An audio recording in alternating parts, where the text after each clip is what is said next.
Hello, everybody. My name is Dave Jackson, and you're listening to Tales from the Backlog. This is a video games deep dive review podcast where each week I'm joined by a guest to bring a game out of the backlog, play it, and discuss.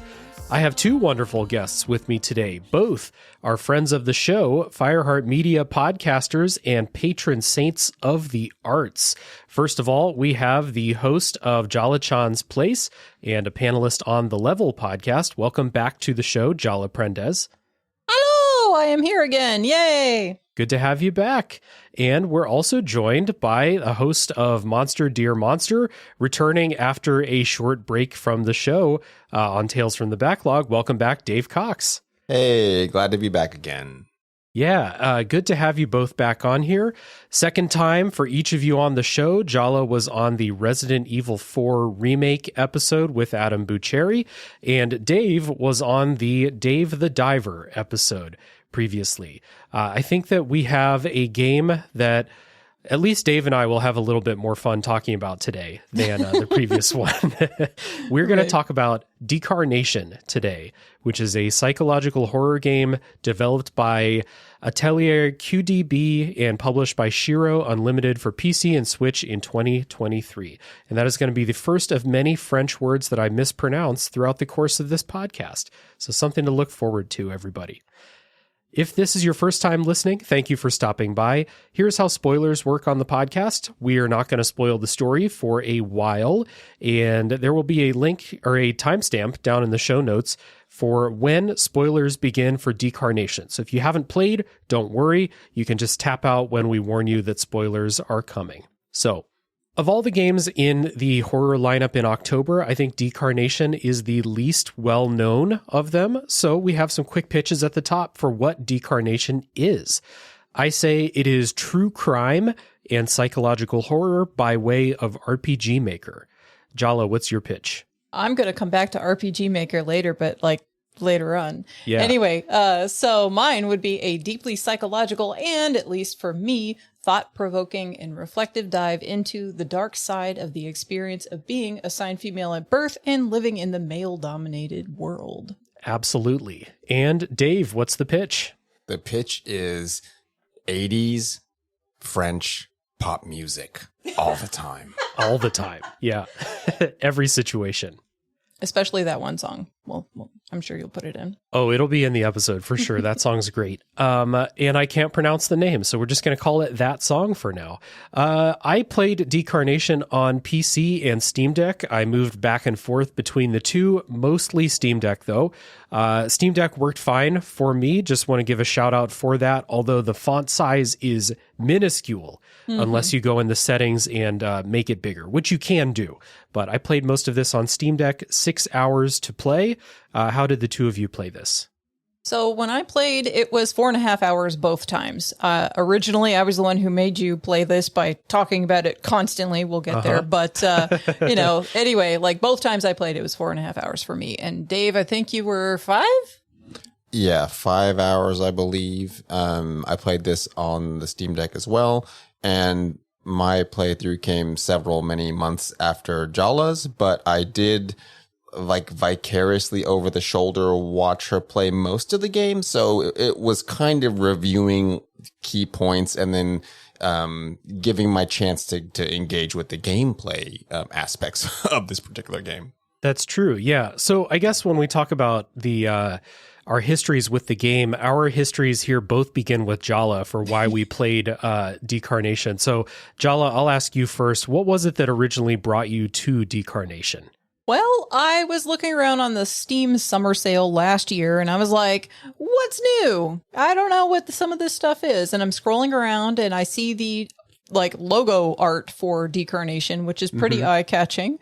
It's got a very pretty lady with her hair flowing back, and there's a bunch of pink stuff, and you don't know what it is until you zoom in on it to say, oh, okay, now that's what that is. But anyway, so I was like, what is this? Decarnation.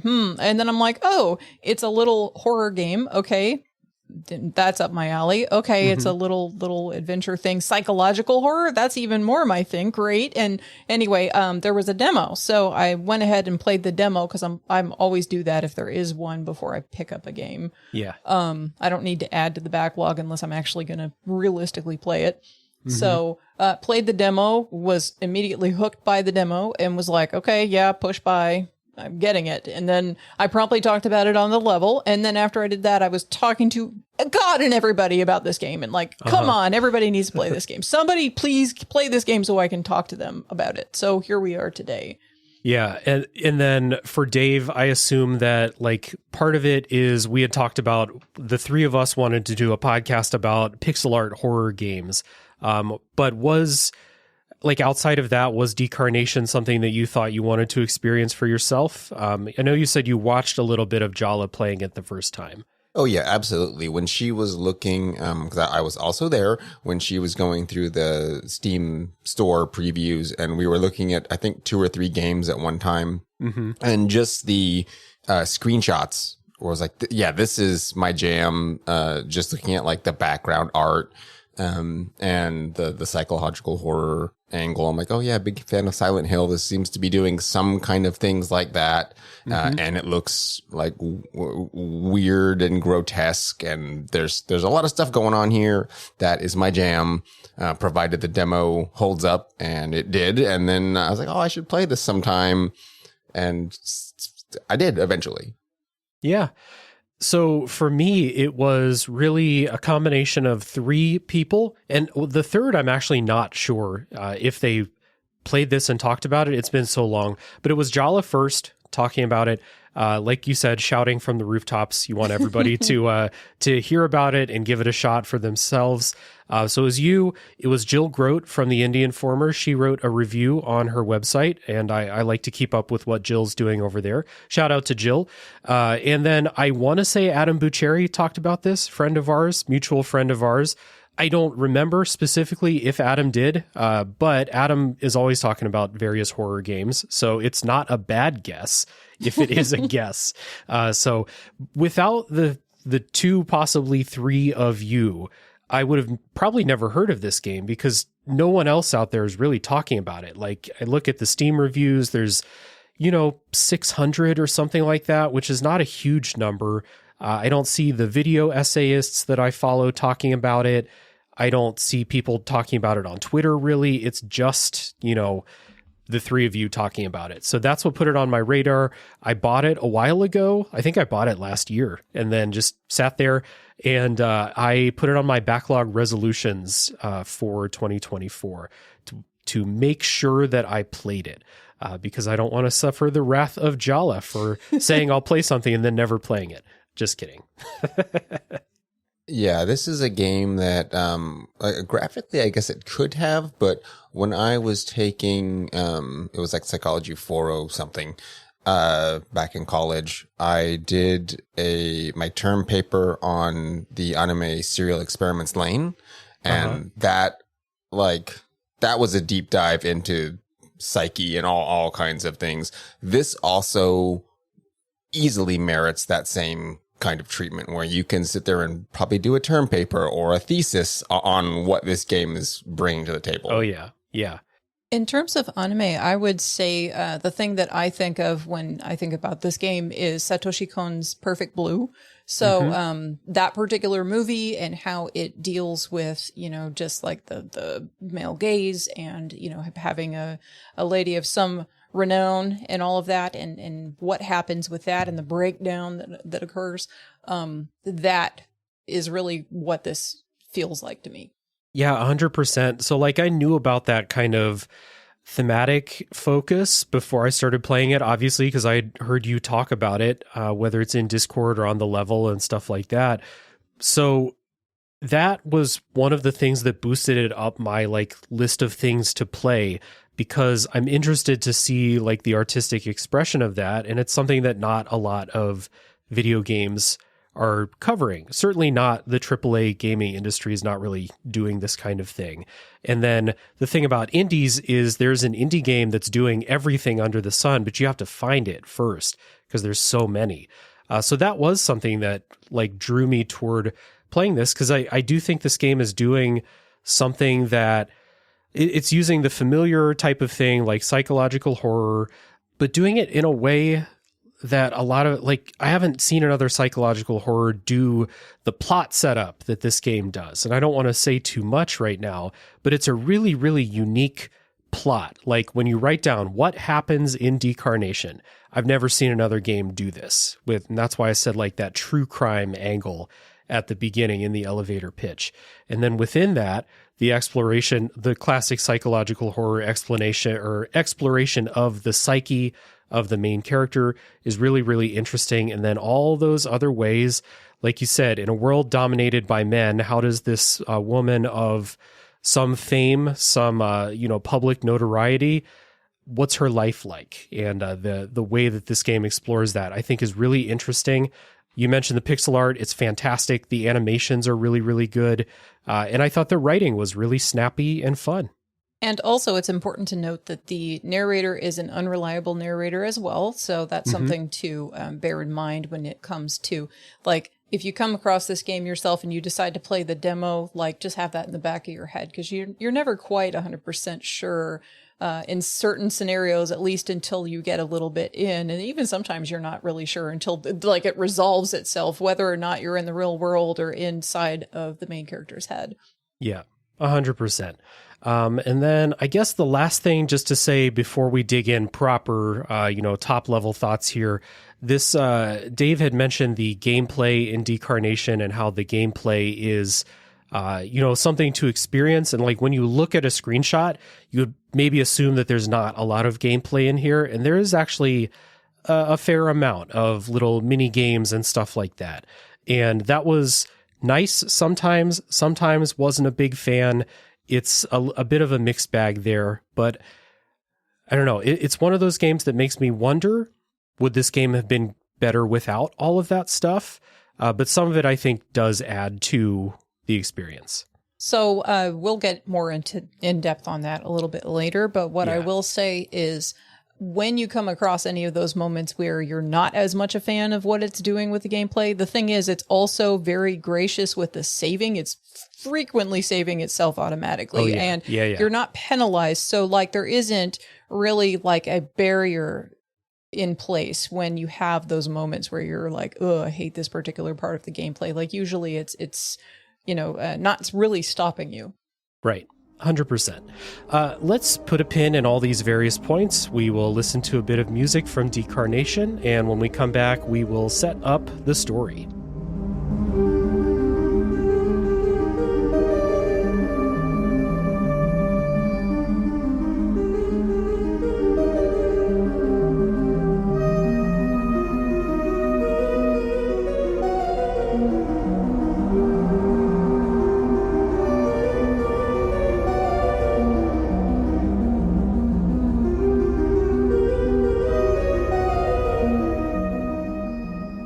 In Decarnation, before we talk about the story, want to give a couple of content warnings that the game puts up in I think it's in the options menu. You can read the content warnings. A few quick shout outs here for content warnings for sexual harassment and abuse, abduction, stalking, and specifics to those things would spoil the story. I'll give a more specific warning when the spoiler section starts, but if what I have just mentioned makes you cautious, please check doesthedogdie.com if you want to know more before playing or before listening to the spoiler section in this discussion. So it is one of those games dealing with these very, very heavy things. The direction and principal writing credit goes to Quentin de Bouclair. Second French. Jala, do you speak French by any chance? No, I do not speak French. Dave? No, unfortunately, that wasn't one of the languages I picked up.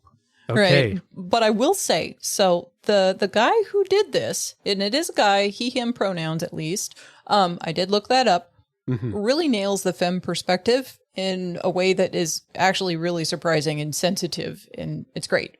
Like, you could have told me this was a woman that was writing it, and I would have believed you just as much. Yeah, agreed.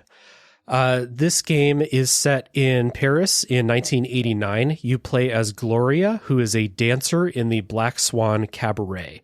The game opens as Gloria is posing for a sculpture by an artist named Petrus, and Petrus is giving a little monologue to Gloria about how he's lucky he found Gloria in time before everything falls apart, and says he recently saw his first sculpture model and said that nothing was left of her former beauty, called her a troll in clown's makeup. So we talked about a little bit, the world ruled by men and the perspective that some of these men have about the women around. And this game wastes no time giving you that perspective. Right. And especially because this is the late 80s, it hadn't gotten to that point of like the female empowerment in the workforce and all that other kind of stuff really yet. So like I remember in the late 80s when I was a little kid seeing this stuff all over media where, men were just smearing women like this all the time. Yeah. So 4 months later, Gloria and her partner Joy go to the exhibition where this statue is going to be revealed. Petrus is a real piece of work. He didn't leave tickets for them, and he also didn't pay her for the modeling. So there's that also. When Gloria gets up to the room with the statue, she sees a man groping it. Really, like, this is where some of those pixel art animations, it's really gross the way he's groping this statue. It really got like a reaction out of me. And again, this is like 10 minutes into the game. So like you really get like, okay, they're really focusing on this. This is a point of emphasis for sure. So Gloria sees this. She gets upset. She rushes out of the museum. Later on that night, she gets a call from a wealthy patron of the arts who wants to sponsor her, opening her own cabaret show. And she seems interested, but she declines. Maybe she's not feeling confident or something like that. So she declines. Later, she has a very annoying conversation with her mom.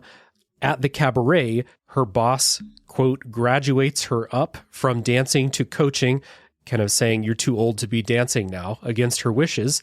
And Joy breaks up with her on that same day. So she has a really shitty day, and she calls to accept that offer from the wealthy patron.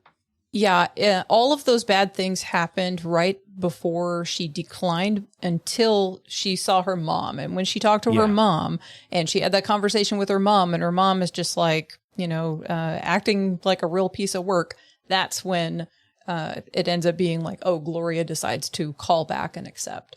Yep. So she goes out to meet the mysterious patron. His name is Mr. St. Louis.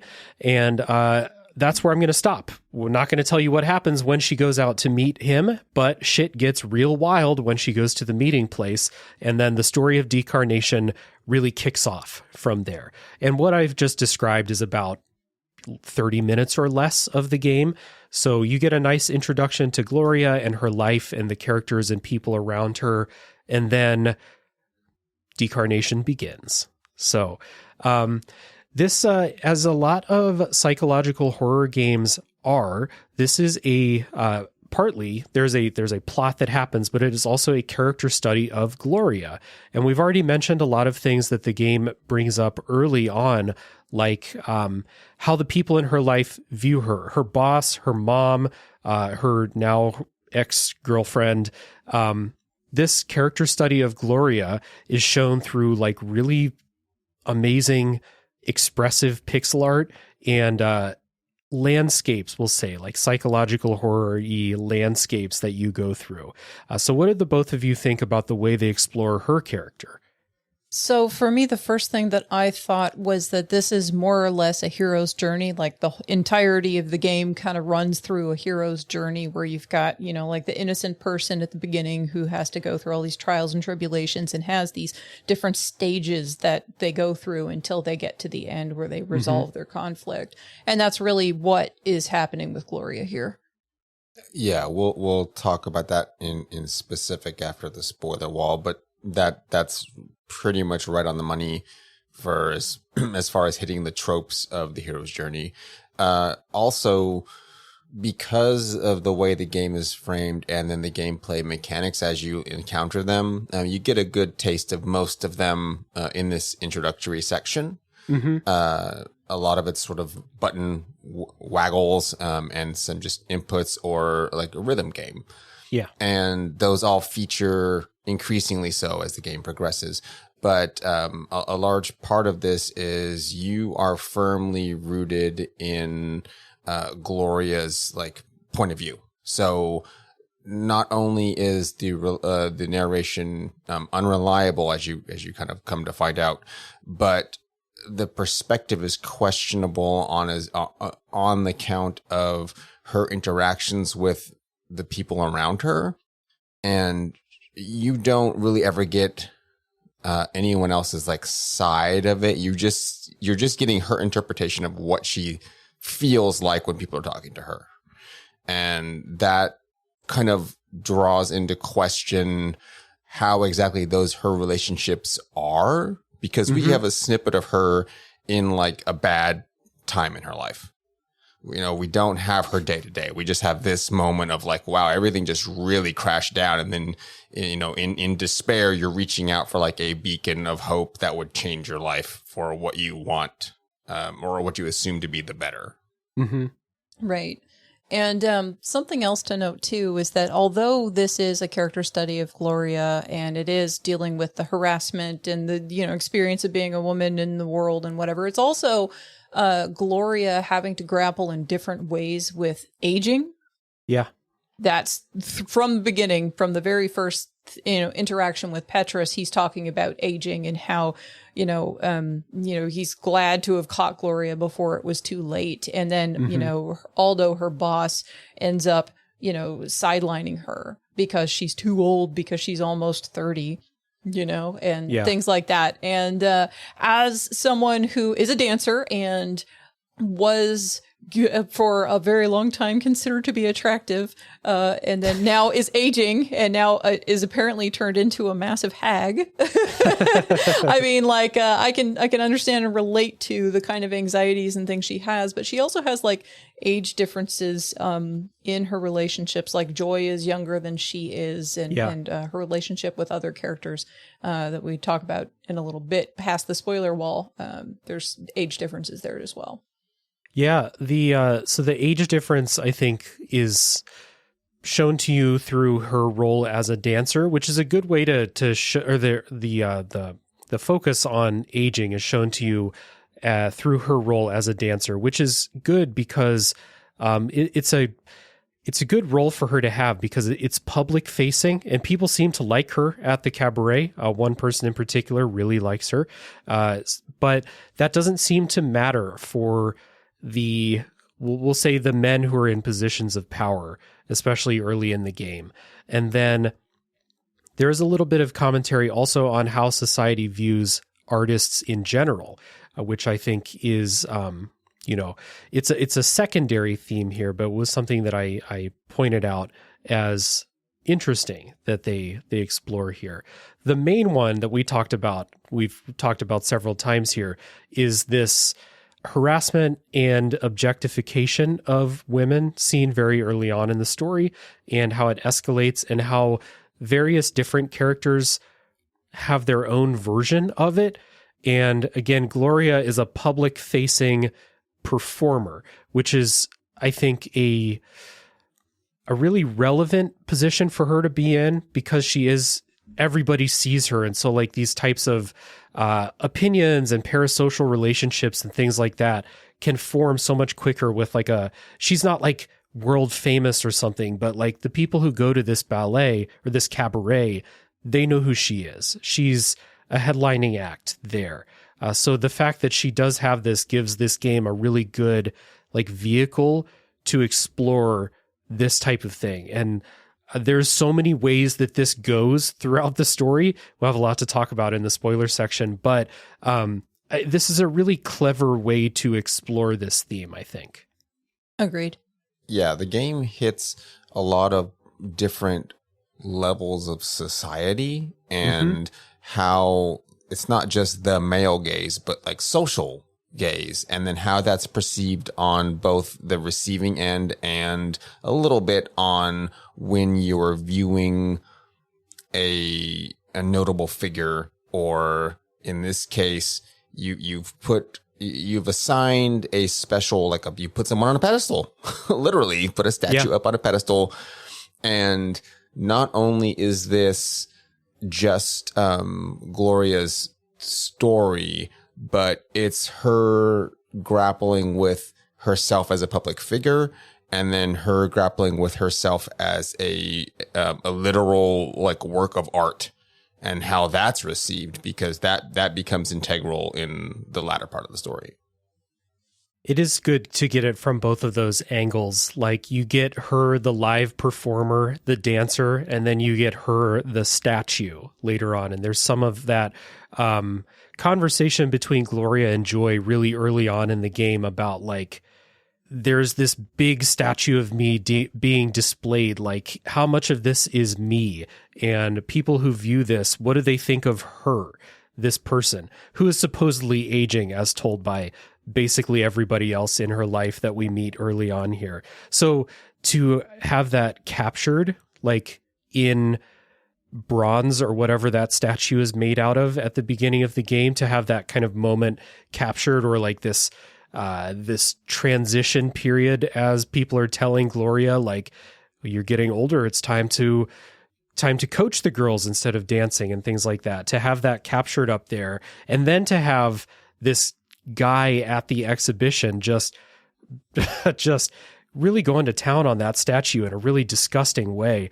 I don't know. It's a really, really strong opening for these themes in particular. Really, like, once this all kicked off, and then of course, like the big inciting plot event, which we're hiding, once that all of this kicks off like that, the introduction of these themes got me hooked. And then once the plot kicked off, I was like, oh shit, this is cool.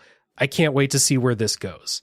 I will say, though, that because everything in this narrative is so heavy and so thought-provoking and reflective, for me, this was something that I absolutely played act by act. I played one section at a time, sometimes less than that, depending upon how heavy that particular section was. It's not really something, even though it's a short game, you're not really meant to sit there and just play it in an afternoon. You're really meant to sit with it. Agreed. Not a super chuggable game. I played it in a very similar way. There were, like, I was always very interested in what was going to happen next, but I usually felt like I was ready for a break once a big section concluded, or definitely once I hit the end of an act. It's not like an enjoyable game to play, and something that, like, I want to call off work and play all the way through Decarnation because I can't stop playing. Like, I was ready to stop playing at those, those nice boundary points for sure. Well, I think it's just because it kind of tickles the brain and, again, really activates your empathy and your compassion, but also gets you thinking and reflecting and, musing on the different ways that the art and the sound and everything else is working together in unison with the narrative that's being presented to you, to where, like, it really benefits from having that breather time too. Like, you do need a break, but that's because it's so heavy and there's so much going on and there's so much nuance to what's on screen for you that, it's kind of like if you're reading a really dense comic book, like if you're reading Watchmen, you're not really supposed to chug Watchmen. You're supposed to read it a little bit at a time because you need to reflect on it because it's so dense. Yeah, I would often lay in bed, like after playing it. This was my before bed game, which is, you might have weird dreams if you play this before bed, but any super text heavy game, that's when I usually play it. I would often lay in bed after this and like recount everything that happened and try to like piece things together. It was a good one to sit and digest after a play session. Yeah, and this game also sits in the space of art, like separating art versus artist, and like when that can be done or should be done. And even just in the beginning of the game, prior to the event, the big point of contention, at least in the immediate relationship between Gloria and Joy, is that when Gloria is upset by the molestation of her statue, she tells that to Joy, and then Joy's just like, it's just a statue. It's not you. Mm-hmm. Joy also says, well, what's the big deal? You show off all of your bits at the cabaret anyway, which is also horrible. Like that, that's kind of the entire like line of, oh, she's asking for it. Yeah. That's exactly what that is. Yeah. It feels like they're kind of, checking all of these different attitudes that people might have about somebody like Gloria in the public eye, whether it's about her aging or about the way she dresses, or her supposed modesty or something like that. They do hit a lot of those points. And this is all really early on in the game. We haven't gotten to like the 30-minute mark of the game in our discussion of everything this game brings up. So this is in the demo, all of this. All of this is in the demo, yeah. So I assume the demo ends at the event, as Dave coined it. I believe so. Yeah. Well, that's a hell of a way to end a demo. And that's also going to be where we put a pin in story for now. We'll revisit this in the spoilers section. Let's listen to a bit of music. We'll come back and talk about the presentation in Decarnation.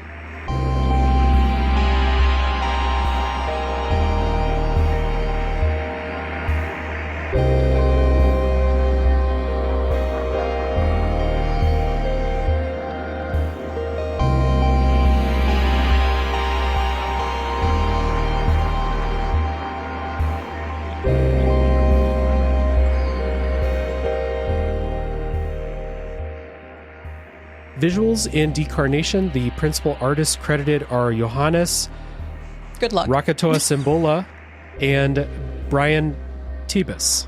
Yes. Apologies to everybody in advance for your names. I'm trying. I could have left them out, but I wanted to give people their credit. Pixel art in this game. I mentioned RPG Maker. It looks like an RPG Maker game. It looks like To the Moon or something like that. No, it doesn't. But it doesn't. To my in my memory, since I haven't played To the Moon in 4 years or so, very similar to me. What I'll say about the pixel art before I turn it over is it is expressive, it is evocative, it's super impressive. The animations are great, and when you start to get into those psychological horror mindscapes, we'll say, it is super imaginative. And like every time a new screen came up, I'd be like, whoa, that's pretty fucked up. I love that. Look at that face in the wall there. That's awesome. The creativity here, one of those things where it's like pixel art can bring all this stuff to life in a way that more realistic graphics might struggle to, I think. And I really enjoyed this. Right. So first off, it's not JRPG Maker style because it's not little anime-looking chibis. It's a very distinctly Western style. They don't have the big googly eyes. Yeah, it's not whatever. Like these are all hand done, and then like they're also longer. They're not as stumpy as like a JRPG Maker graphic would look. So I mean, like it could have been made in a JRPG Maker for all I know, but like the art assets are 100% not. Yeah, they actually, I looked it up. They did start making this in RPG Maker and then moved it to Unity to finish the game. So that's where it came from. Yeah.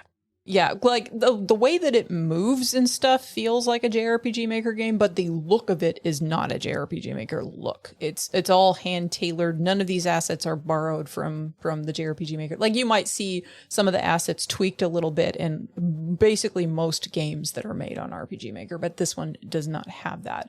But yeah, insofar as the visuals and the creativity of what you see, it's very surreal. It's very cool. I feel like indies are really the place where pixels get to continue to live and to be expressive. You don't really see that anymore in any kind of mainline game from a AAA studio at all. You know, they're all trying to go for fidelity mostly. Yeah, just some Square Enix, like the Octopath Travelers and stuff like that. True. Otherwise it's gone. Yeah. Right. But like Octopath Traveler still is within like its box. You know, it's using the lighting and it's really focusing on certain aspects of that presentation, but it's not doing at all what this game is doing. Agreed. Yeah, this is very, very different. I love the character designs. Now that you brought attention to the character designs, they're all super unique. You'll never forget a character. Even like faces, which is not something that like this type of, RPG Maker looking game, they don't always have distinctive faces. In fact, I would say that most, think of my old, favorite Final Fantasy games and stuff. People don't have distinctive faces. They have distinctive costumes and haircuts and stuff like that. Decarnation, people have faces that you'll remember. And one character in particular has a face that you will remember forever. Just the way they're drawn and kind of like given that space and that level of detail. Yeah, what this kind of brought to mind, oddly, was an old Atari ST game. There's a whole series, but Leisure Suit Larry in the Land of the Lounge Lizards, in particular, I guess some of the themes, but the backgrounds and the character movements and just the shapes reminded me a little bit of that. Now this has more fidelity. It has more pixels per inch. And it just looks fantastic, but it gives you that the 80s Europe vibe, like is right there. Yeah, the design of places that you're in, like city streets or representations of city streets, Gloria's apartment, the cabaret, and places like that are all really well detailed and memorable spaces. Music in this game is credited to lots of people, actually. ALT236, AL9000, Quarantine Brassart, and the biggest name on the list here is Akira Yamaoka. And that is notable to me because I was playing this game thinking, hey, this sounds like Silent Hill background music.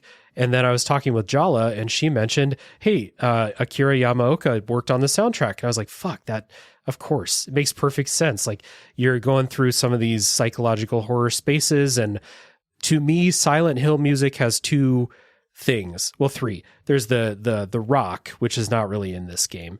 There are the industrial sounds, which there is a bit of in this.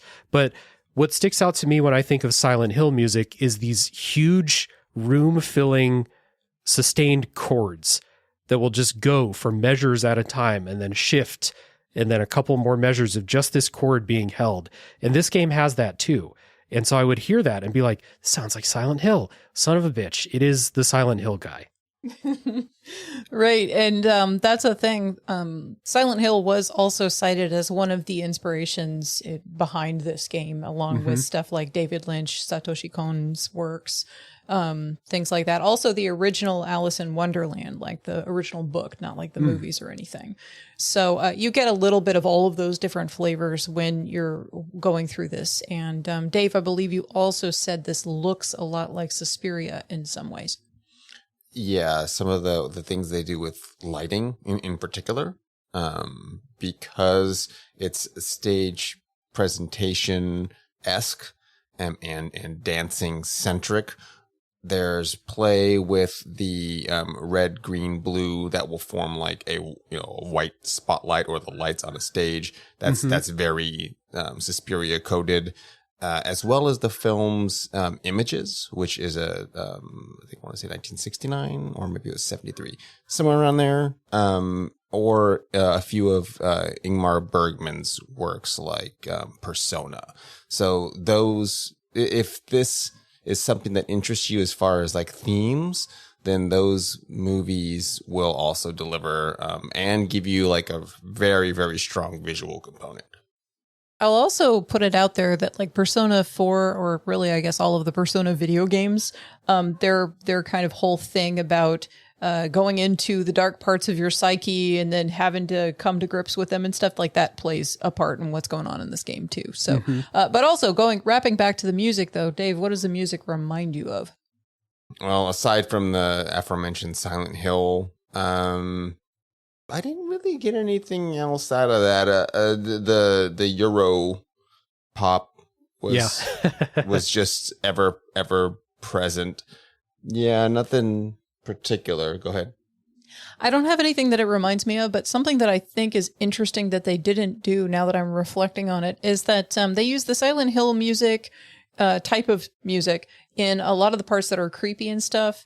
And they might use the pop songs and stuff, but they don't warp the pop songs ever, which is something that's pretty typical in horror games. To warp the music, distort the music, change it up and make it sound like demonic or wicked, that never happens. And that's actually kind of interesting. But it doesn't, it works fine the way that it's presented. The sound does a good job. The sound effects and stuff at some points work really, really well in favor of giving that sensation of horror. In other places, it's kind of like, oh, that's a really gross and excessive sound for the thing. She's just eating a pancake. I don't know why it sounds like that, kind of thing. Yeah. Building out horror through, we'll say, like realistic sound effects that you don't want to hear in real life, like, mouth noises and things like that. But there's a lot of like gross stuff in here.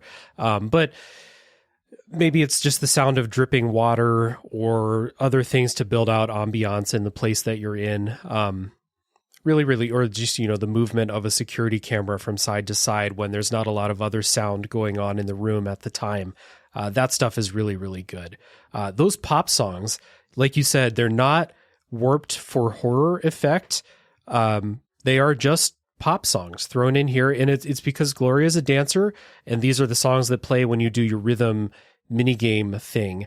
The songs are credited to Fleur et Bleu, and Gloria dances to them throughout the course of the game. And good observation that no matter how terrible things get, whenever the pop songs come on, they're just presented as they are. And they're really cool. Like, I really like those songs.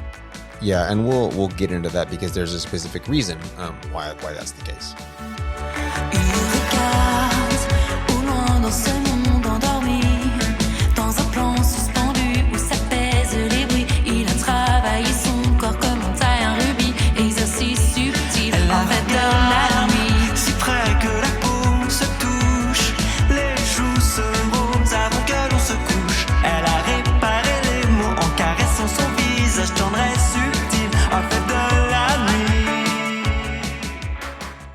Let's talk about what it's like to play Decarnation.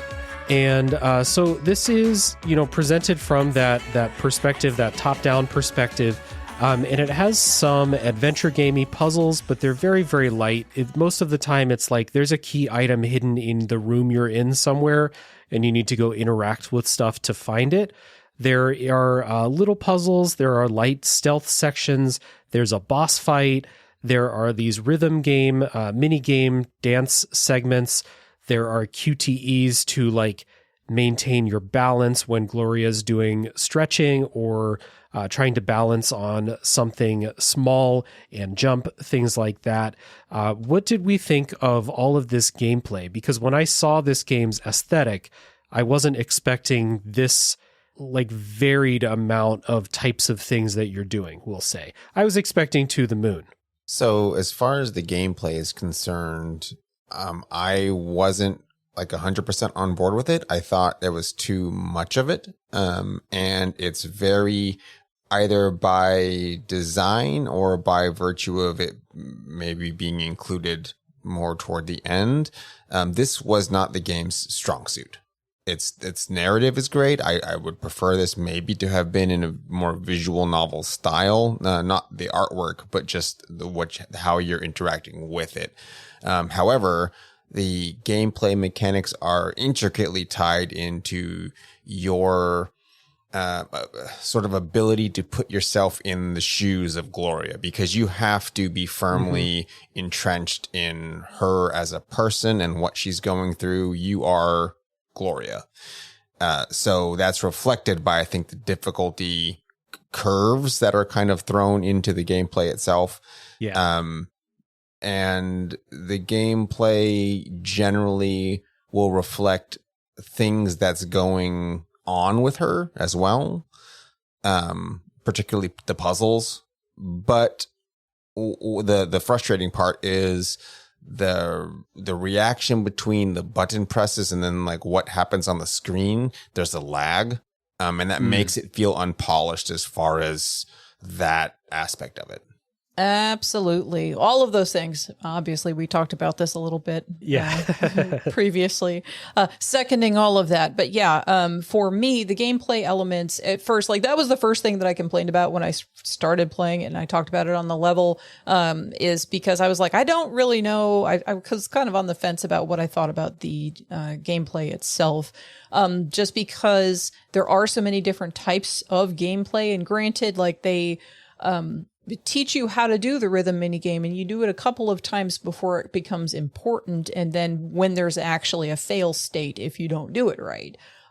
But there's just a bunch of different types. You don't know what's coming up. You don't know, what it's going to ask of you. And sometimes if it's a timed button push, then, granted, like it's very, very good about saving your progress and not penalizing you and making you go all the way back a long ways. It's right there. Like you start over right at the beginning of the thing that you're doing.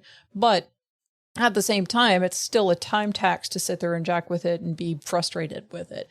But at the same time, there are instances where I feel like it really benefits you to be doing these things and actually directly interacting with these things. At the very beginning of the game, when you are Gloria and you wake up after the night of dancing at the cabaret and you have to like put on her shirt and you have to push buttons to put on her shirt. And at first I was like, well, what is this nonsense? But really because of what the game is trading in, you like having that direct connection and that agency over what Gloria is doing is important, because there's other times later where you have to mash a button to do a certain thing in multiple harrowing situations.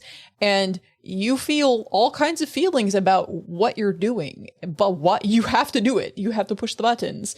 Mm-hmm. And, that gets you into the situation more deeply and makes you more invested in what's going on than you might be if you're just reading it on a screen and just watching this stuff happen in front of you. So, granted, some of the times where it is kind of frustrating, it's frustrating to you, but I mean, it's also frustrating to Gloria, the situation that she's in. Yeah. And so like, it's making you feel what Gloria feels. Although I still feel like, as Dave said, it's, unpolished situation where like, that the delay in the button pushes is really the most egregious thing. Even if you are okay with all the different things it's asking you to do and you're on board with learning them as they come up, the fact that there is that delay will kind of screw you over pretty often. Yeah, the delay, and then also, especially with the dancing rhythm mini game, like it starts up really quickly. And like by the time I'm like, I realize what's happening, I've already missed several notes in there. And I'm not motivated by getting all 5 stars for the achievement, but like I would like to have a bit more of a runway for, okay, it's rhythm game time. And also, I have to add that sometimes the button pushes are on the beat and sometimes they're not. And it's totally unintuitive at times what they want you to push at the time they want you to push it. There's that. And then the other thing about that rhythm game is the icons because you press the D-pad directions to do the different moves in the Guitar Hero type rhythm mini game. The icons for what buttons you're supposed to push are too similar for me to figure out what I'm supposed to do. So like, I love the simple Guitar Hero rhythm minigame in every game that it comes up in. I'm playing Night in the Woods right now. It has that same thing. I love it. I do it when I'm not required to do it by the story in that game. Decarnation, I love this, like the visuals a lot of times, like when Gloria's in the cabaret on the stage and you're doing it and you have like the lights and the crowd and all of that. I really like the setting there, but I don't like the act of actually doing the game, which is a shame because I like rhythm games. Like I really like them. The other part of the gameplay that I did not enjoy was anytime I had to hunt around a room to find a key item. And this is just, I don't like adventure games where I have to check every single thing. And it's not like pixel hunting with your mouse cursor, but it's like literally this room has 35 objects that might be interactable and you have to check every single one of them. And it's kind of a drag. So I definitely agree that there are parts where the gameplay makes you empathize with Gloria. Like say you're doing the the stretching balance mini game, and it's really hard because Gloria in her current state would probably have a hard time concentrating on her balance with everything that's going on. I get that, and I enjoy how that reinforces that particular moment. But there's a lot of these other ones that aren't really reinforcing character or story, and they're just not that enjoyable. And it makes me think like this is one of those games that could have had less gameplay, I think. Right. All of those. So the gameplay is not always to a point. There is not really a point necessarily to the gameplay at any particular moment. Yeah. So that is definitely a drawback. But yes, you are correct. The thing about those situations when she's looking around in the room or what have you and having to interact with a bunch of different objects, well, it's like, okay, you didn't even give me a clue. Like, have Gloria say something like, oh, maybe I can find a blob. The thing that everyone complained about in God of War. Maybe I should check under that laundry basket. But like that would have really helped it out here because there are some, you're walking around mashing the button to see what she says in response to everything until you figure out the right thing. And hugging walls, clicking A, hoping that you interact with an object in a corner somewhere. Yeah. And as much as I love the game Corpse Party is one of those games that it's an adventure game, horror adventure game that does that thing. And then you don't know where, but it's a whole school you have to go through. So good luck with that. Have a walkthrough for that game. But, this one is not quite walkthrough level of frustration, but it is like a time tax to sit here and jack around with the buttons to figure it out. Yeah, and I was just going to add that because there's no direction, nothing's highlighted. It could be anything on the screen, and you have a general idea because she might say, "Oh, I need XYZ," but that's all the direction you're given. And maybe it's Silent Hill. A few of the games where your character will turn their head toward what you like. Yeah, Silent Hill 2 does that. Yeah. That could have been nice. Just some sort of direction within the screen. And additionally, it's thematic, like it works for the themes that's happening, but in certain segments of the game, the screen, particularly playing on the Steam Deck, is very, very tiny. Like there's a lot of just blank space and then a box of a screen. And so not only are you hunting around the thing you're hunting for with my poor ailing eyes, is very hard to find. Right. So there's a couple of things about that. So first off, when it comes to the hunting and pecking around in the room and all of that mess, when she says, something like, oh, I'm looking for XYZ, like you said, the thing is, what she says is something round or whatever. And then it's like, that could be anything. I don't know where I could find a round thing. I could open a drawer and find a round thing. I don't know. Yeah. So that doesn't really give you an indication of where to look either. So like that clue should have been kind of like honed in a little bit more. Absolutely. Also, about the space on the screen. So, yes, thematically, that's very appropriate because she is feeling very claustrophobic during those moments. So that makes 100% sense. But if you yourself want to play it on a Steam Deck, you will have to have it very close to your eyes so that you can see everything that is going on the screen, unless you have 20/20 vision and are a young person.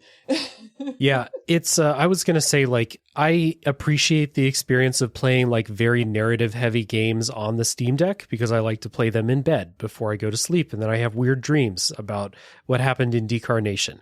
But this is one where the small text size combined with the fact that, like you both said, there is a lot of unused space on the screen in a lot of these scenes, means that your area for where you may be looking for something is really, really small in comparison to an already, fairly small screen as far as screens go. So I wouldn't go so far as to say don't play this on a Steam Deck, but just be aware that like you might have to squint to see sometimes. Oh, and I did want to circle back and say about To the Moon. This reminded me of To the Moon as well. But here's the thing. I tried to play To the Moon like 5 times.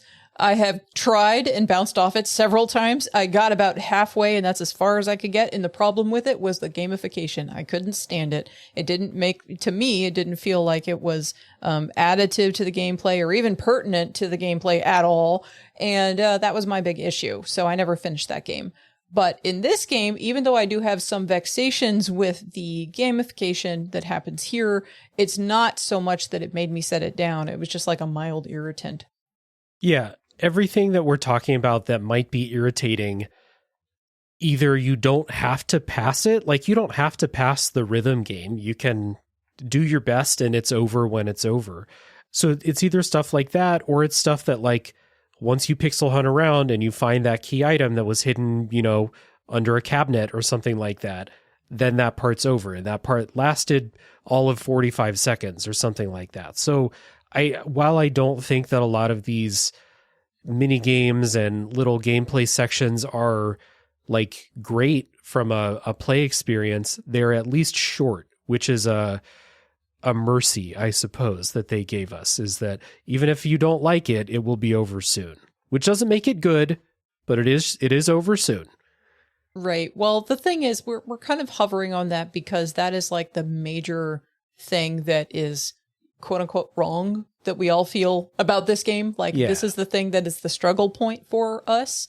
Not enough to make us go, oh man, I can't play this game. I'm going to get frustrated and throw my Steam Deck across the room. It's not that kind of a thing, but that's like the thing that was the fault to me anyway.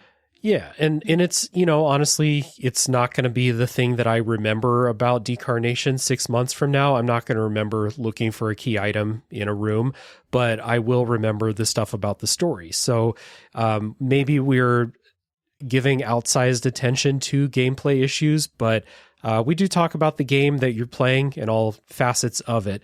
But the juicy stuff is in the spoiler section, which will be coming soon. So let's wrap the non-spoiler section here by giving our recommendations and, final thoughts about Decarnation. What type of person do we think this game would appeal to, or what type of person do you think should play this game?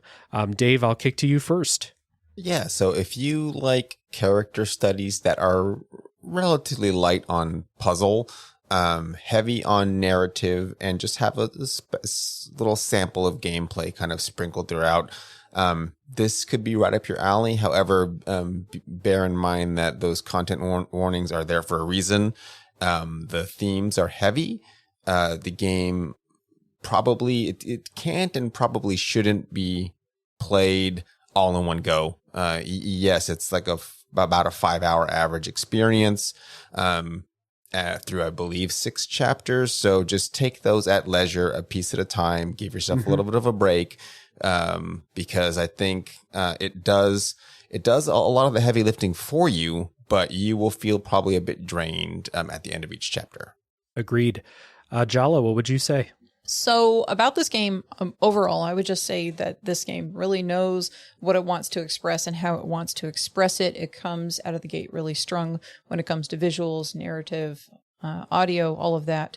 They set out to do something and they did it. And so because this game overall is, a very fine piece of media and very, very interesting to boot, I kind of recommend this, again, with the caveat of, remember the content warnings and stuff like that. Like if you're in a depressed headspace, like a heavy headspace that, you're burned out or whatever, maybe don't play this one yet. Put it on the shelf and wait a while till you're feeling a little bit better, just for your own like feelings and energy levels, right? Because like Dave said, it can be a draining experience depending upon how much you get involved with what's happening on the screen. But I would recommend this to assigned female at birth people for, kind of like this is another piece of Me Too media, more or less. But at the same time for assigned male at birth individuals, so they get a little bit more of, the kind of sensations and stuff that kind of go on inside the heads of people who have these situations and the kinds of experience that they live through and, just kind of deal with quietly. I mean, it's louder now, right? But, for a very, very long time, it wasn't. Yeah, that last part is really the key part of the recommendation for me. Like, obviously, if you like psychological horror, then this is a really good psychological horror game. Give it a try. But that last part of your recommendation, Jala, is I feel like the more important piece of recommending this to other people.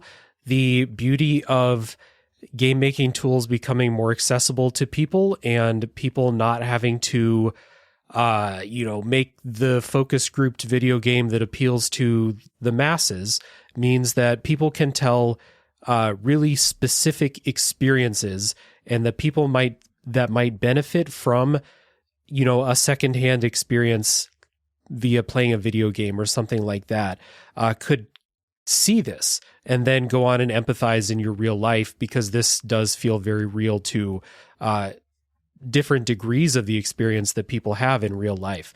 I talk about this a lot in games that are like set in other countries and other cultures, and how like playing A Space for the Unbound will give you a little bit of slice of Indonesian culture, which is cool.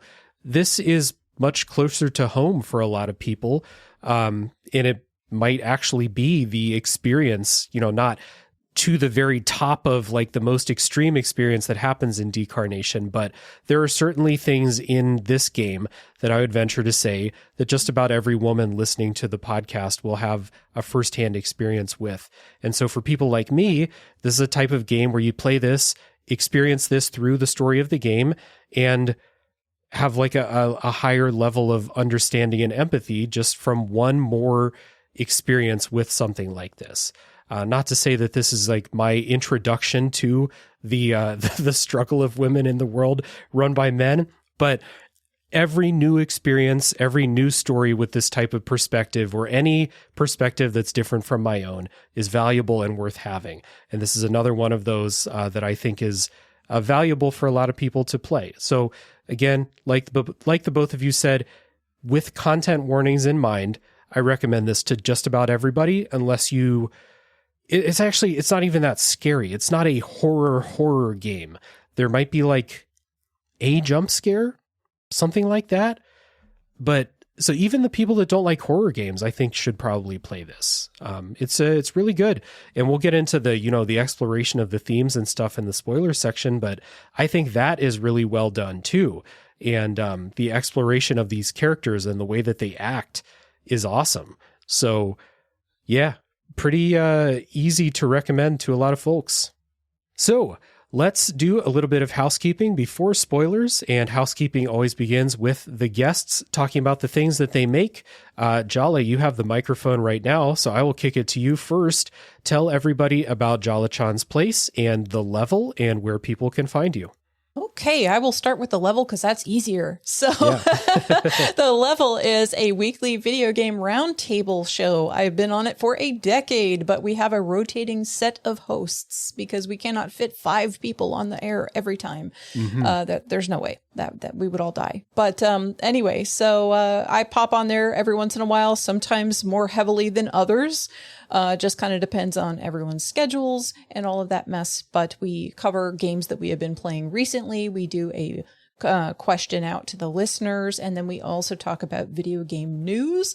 And of course, we have a lot of fun banter at the beginning. It's like 20 minutes long. Oh my gosh. Just talking about what's going on with each of us as well. So that's The Level. That's at thelevelpodcast.com. And as for my show, Jala-chan's Place, talking about perspectives and how important it is to think about things and have different people's viewpoints. That's essentially what my show is all about.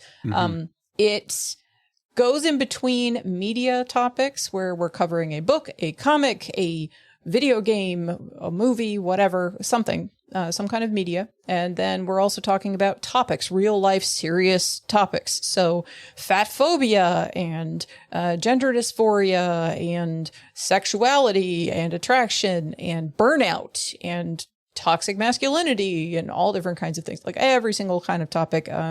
If it's something that I'm thinking about or discussing with people, it's probably going to end up on the show. And I try to have a bunch of different people come on who all have different perspectives and have something unique to bring to the table so that we can get perspectives from people who are from different walks of life or different, life experiences. So it's really just an open-hearted open discussion about whatever it is we're talking about at the time. And that is at Jala-chan.place. And Dave, you have been on a couple of my episodes. You were on Metroid Fusion, and you were also on the body weight fluctuation and body image episode as well. Yeah, I was going to say I've been on both kind of sides of the coin of Jala-chan's place. We have the real life topics and then the media podcasts as well. So Metroid Fusion, and then an episode that I shouted out in the Dave the Diver episode when we were talking about that game's shitty fat shaming, as an episode that if people want to learn something about my experience outside of playing and analyzing video games, that is a great place to go. And the topics are well researched. The voices are diverse and interesting, mostly people from your community. So not necessarily like people who do podcasts or make anything, really, just people who have experiences and want to hop on and talk about them. So it's always a worthwhile listen for sure. Thank you. And how about you, Dave? Yeah. Yeah, so my podcast is Monster Dear Monster, and we basically take a look at monsters in popular culture internationally, and that's in like all forms of media. So we try to look at the books, movies, and video games that they've kind of come from and see how they've changed over time. Yeah, you can find us at monsterdear.monster. Very easy. Yeah. Also a worthwhile listen. And at the time of recording, Monster Dear Monster is doing a slow walk through Elden Ring. So anyone who enjoys Elden Ring, you probably enjoy the monsters and you'll probably enjoy the conversation around that game. Yeah, we are doing a lore walkthrough of the Elden Ring DLC. So it's bit by bit. It will probably take another 2 months or so. It's very, very slow paced. So we're on a bit of a race. Will you finish that before this episode comes out for the public to listen to? We'll see who gets there first. But all the shows mentioned, The Level, Jala-chan's Place, Monster Dear Monster, are worth everybody's time. And I will put links down in the show notes so people can find them easily. And for this show, the same ways to support the show, as I always shout out, are appreciated. That was a weird sentence, but you can leave ratings and reviews if your podcast platform allows it. That will help people find this episode if they're searching for podcasts about Decarnation and all the other games I do on the show. That's what we want. We want people to find the show. You can join the Discord community, which is full of, it's a lively community full of friendly people. Love to talk about the games we're playing, talk about the game of the week on the podcast, talk about everything else going on in life, share photos of your pets and your food and stuff like that. We see Jala and Dave's poo in the pets chat from time to time. Very cute doggo. You can listen to my other show. It's called a Top 3 podcast, where we do top 3 lists and draft topics. And that's a comedy show. It's quite different from this podcast. And finally, you can support monetarily at patreon.com/realdavejackson, where we do polls for games I do on the show each month. There are bonus episodes and lots of other treats. So that's a lot of talk. We're going to take a break, and when we come back, it's full spoiler time for Decarnation.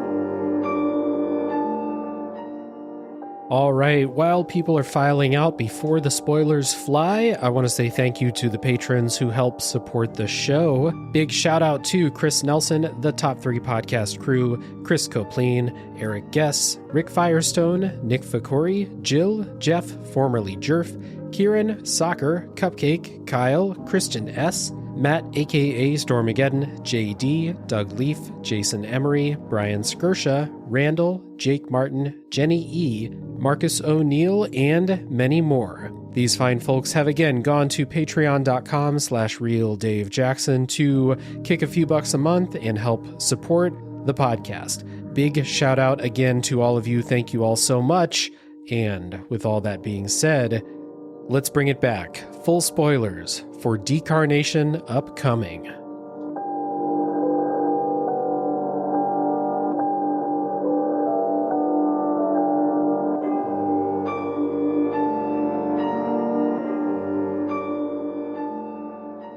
Okay, we're back and it's full spoiler time for Decarnation. And before getting into the plot, two things. Number one, it's not a chronological plot walkthrough. We might mention stuff soon that happens near the end of the game. So please be aware this is a full spoiler section, as we always do. And then the other part is a reiteration of the content warnings. We will be going in detail about a plot concerning a stalker who then abducts the main character. There is lots of other sexual harassment and or sexual assault going on in the plot. So keep those in mind if you're going to listen to the discussion, because we will talk about details of things that happen in the spoiler section. So the abduction, let's just start there. So where we cut off in the non-spoiler part, Gloria goes out to meet this supposed patron of the arts and ends up getting abducted by a man who has been stalking her through years of her performing at the Black Swan. His name in the game is Bob, although I feel like that's not his real name. I don't think it's ever said, but that feels like a very fake name you would give to somebody who maybe you don't want them to discover your real identity. At the end of the game, she does not, I don't think she refers to him by his name at all. So, yeah, could well be. Yeah. I mean, she calls him out on that toward the middle. And because he's already juggling like multiple identities, Bob, I feel, is just his catch-all. This is my relatable me. Like, Bob is the friendly version, and then there's the others. Yeah. Well, I mean, like, if you hear about somebody who is a creepo or this, that, and the other, they're not generally named Bob. I mean, like, they don't, like, they're referred to as, like, Robert. They're not referred to as Bob. Bob is, like, an inoffensive name, right? So, like, that's kind of, I think, what's at play with that. Yeah, so Bob was somebody who watched Gloria perform for a long time at the Black Swan, said that he felt a connection with her because she seemed lonely. So we have a parasocial relationship going on here. Bob stalked her to the point of knowing her blood type, her shoe size, her ovulation schedule, and much more about her, which this is something he reveals to her much later in the game.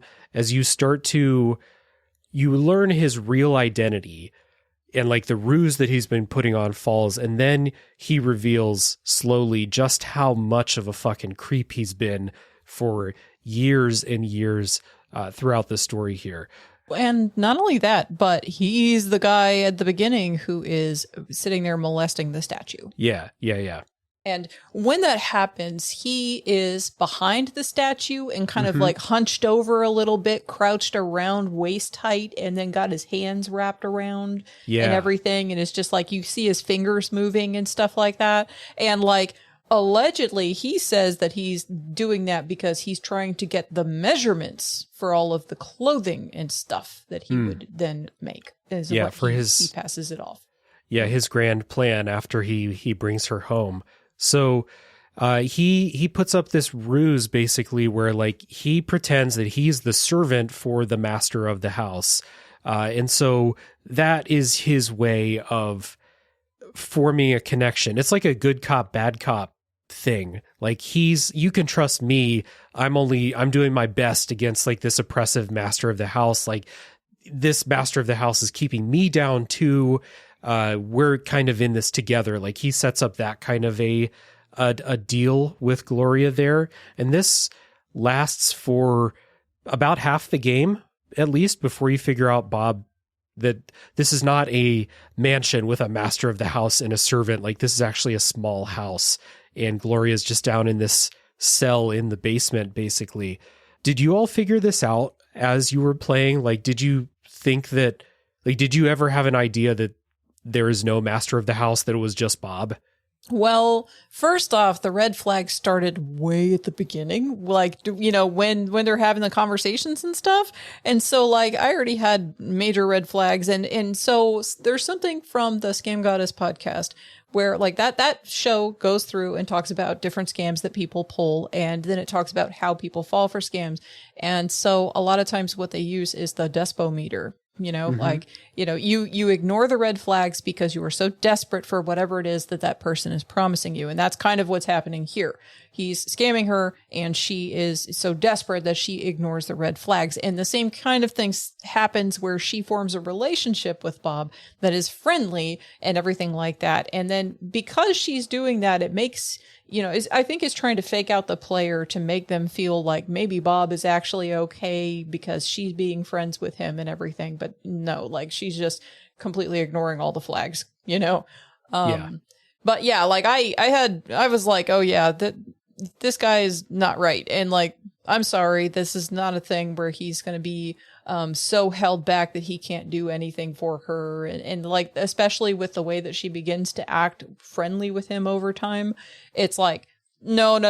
This is a very wrong situation. There's lots of things wrong there. I'm pretty sure, especially since you never see the master ever. I'm like, yeah, no, the master doesn't exist.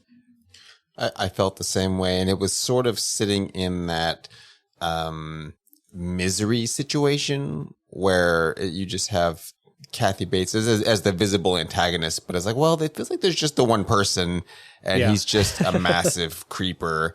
And very quickly the master is talking. You're only getting interaction with him through the video camera microphone. So you're hearing, or an intercom. You're hearing him on the intercom. You never see him. And the one time, very quickly, where Gloria is talking to both Bob and the master, but Bob is like out of breath because he had to run down all these stairs while he was talking to her on the intercom. And you're going, okay, wait, no. And initially, when you first see him and he's molesting the statue of her, there's no way to read that as, I was just taking measurements. You're like, no, this is the creepiest no way. Yeah. Little weirdo, and he's no good. There's no way. I mean, he's like, it's to the point where it's like museum staff would have removed him because of how gross he is molesting that statue. Yeah. The issue with that scene is the issue with the entire game of the unreliable narrator. Yeah. So all of the parts that happen when she's encountering the statue, I don't think that's what happened specifically when she actually did encounter that. Like, I have no doubt that she saw Bob like molesting the statue and she was there with Joy. But everything else is dreamlike. Joy isn't interacting with her as I think that they normally do. And then people in the there's like guests in the museum, like patrons, and they're acting real. It reminds me of like Jacob's Ladder, where people are just off the entire time. So it casts a lot of doubt on Gloria's version of events, because it's how she's experiencing things. So I believe that's how she sees what's going on. Whether that's actually what's happening, that becomes harder to parse, because it's very difficult to tell when she's in her like daydream mental retreat and then when she's not, because they intentionally blur the line between the two quite often. Mm-hmm. So when Gloria's in captivity, there is the plot of how she moves through like stages, we'll say, toward her eventual escape. And it's not like a steady climb up of like, Gloria doesn't always have a master plan from the jump about like, how am I going to manipulate this so that I can get out of here? Like, I thought it was really interesting how they spend several chapters of her just being really fucking angry and confused. And then the next chapter, she's depressed and she doesn't eat. And then the next chapter, she's like, kind of accepting the situation, and then it moves on from there and stuff. Meanwhile, what the game is also doing is, because Gloria has nowhere to go, and nothing really to do, there's not really like entertainment in the cell. She retreats to her dream world, or her mind palace, or whatever you want to say, with regularity. And there are characters in there that become the characters that she interacts with throughout this portion of the game. So early in the game, she talks with her mom.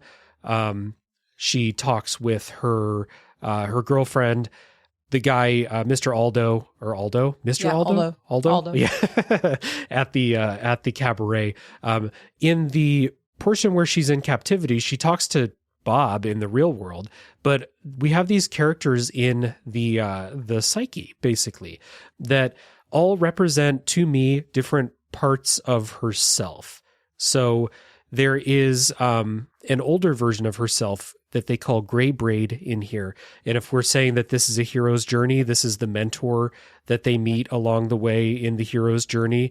There's a younger version of herself. The older version, Gray Braid, to me is the wise part of herself, the practical part of herself. And then there's a younger version that they call the Kid, which is her more childlike self, the self that, or in parts of the story, the part of her that wants to escape in that one section where she seems to be accepting what's going on here. So, but I don't want to introduce too many things at once. What do we think about Gray Braid and the Kid and their roles here?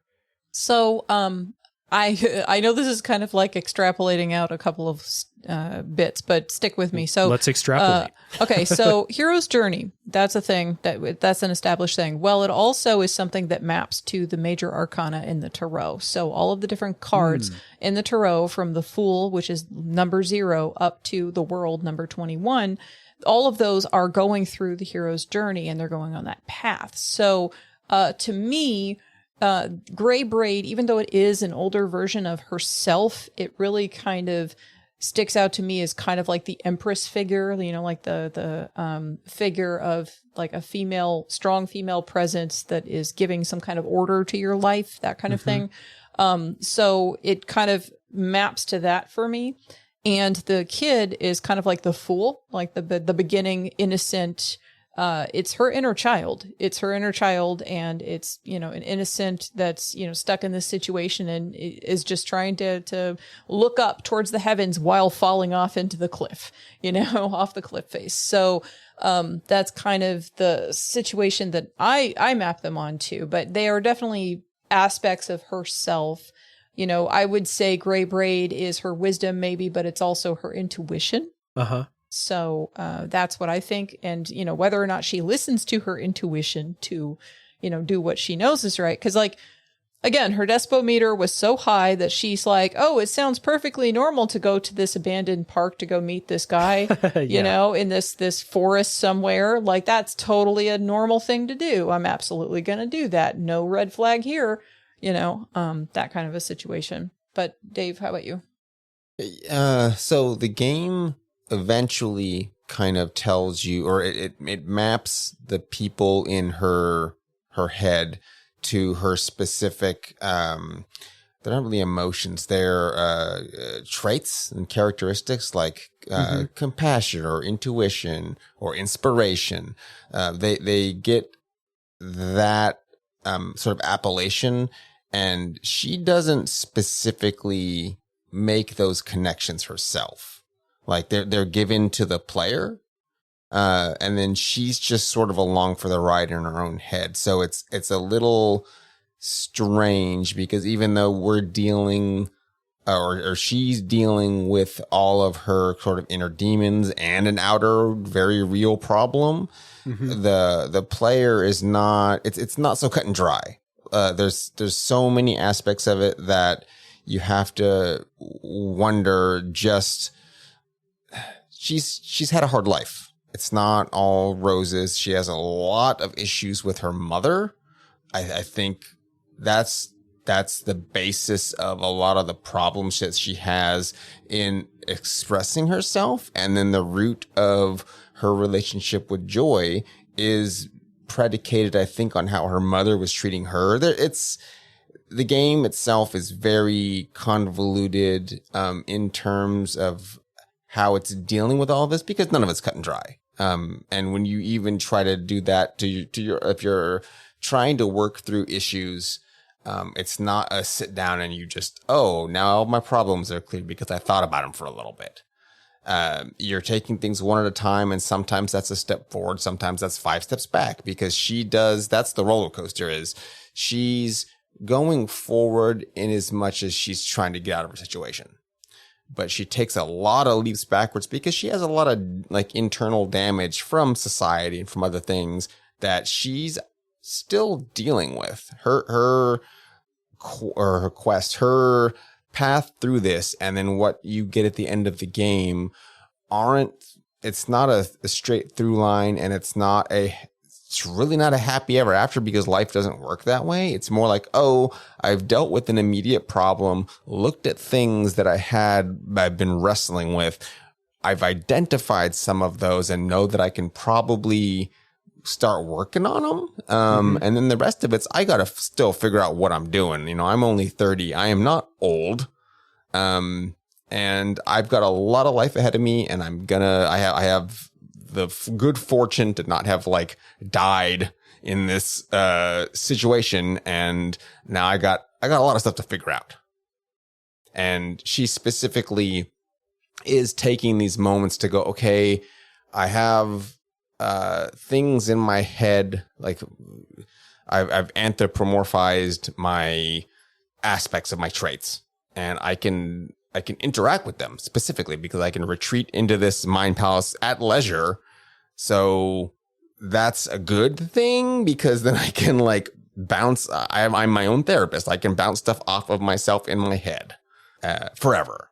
Yeah. And it's important that you point out that these are not just aspects of the mind world that she goes to that are like, you know, intangible. They're people that she can go talk to. And so when she needs advice, she often seeks out Gray Braid in there.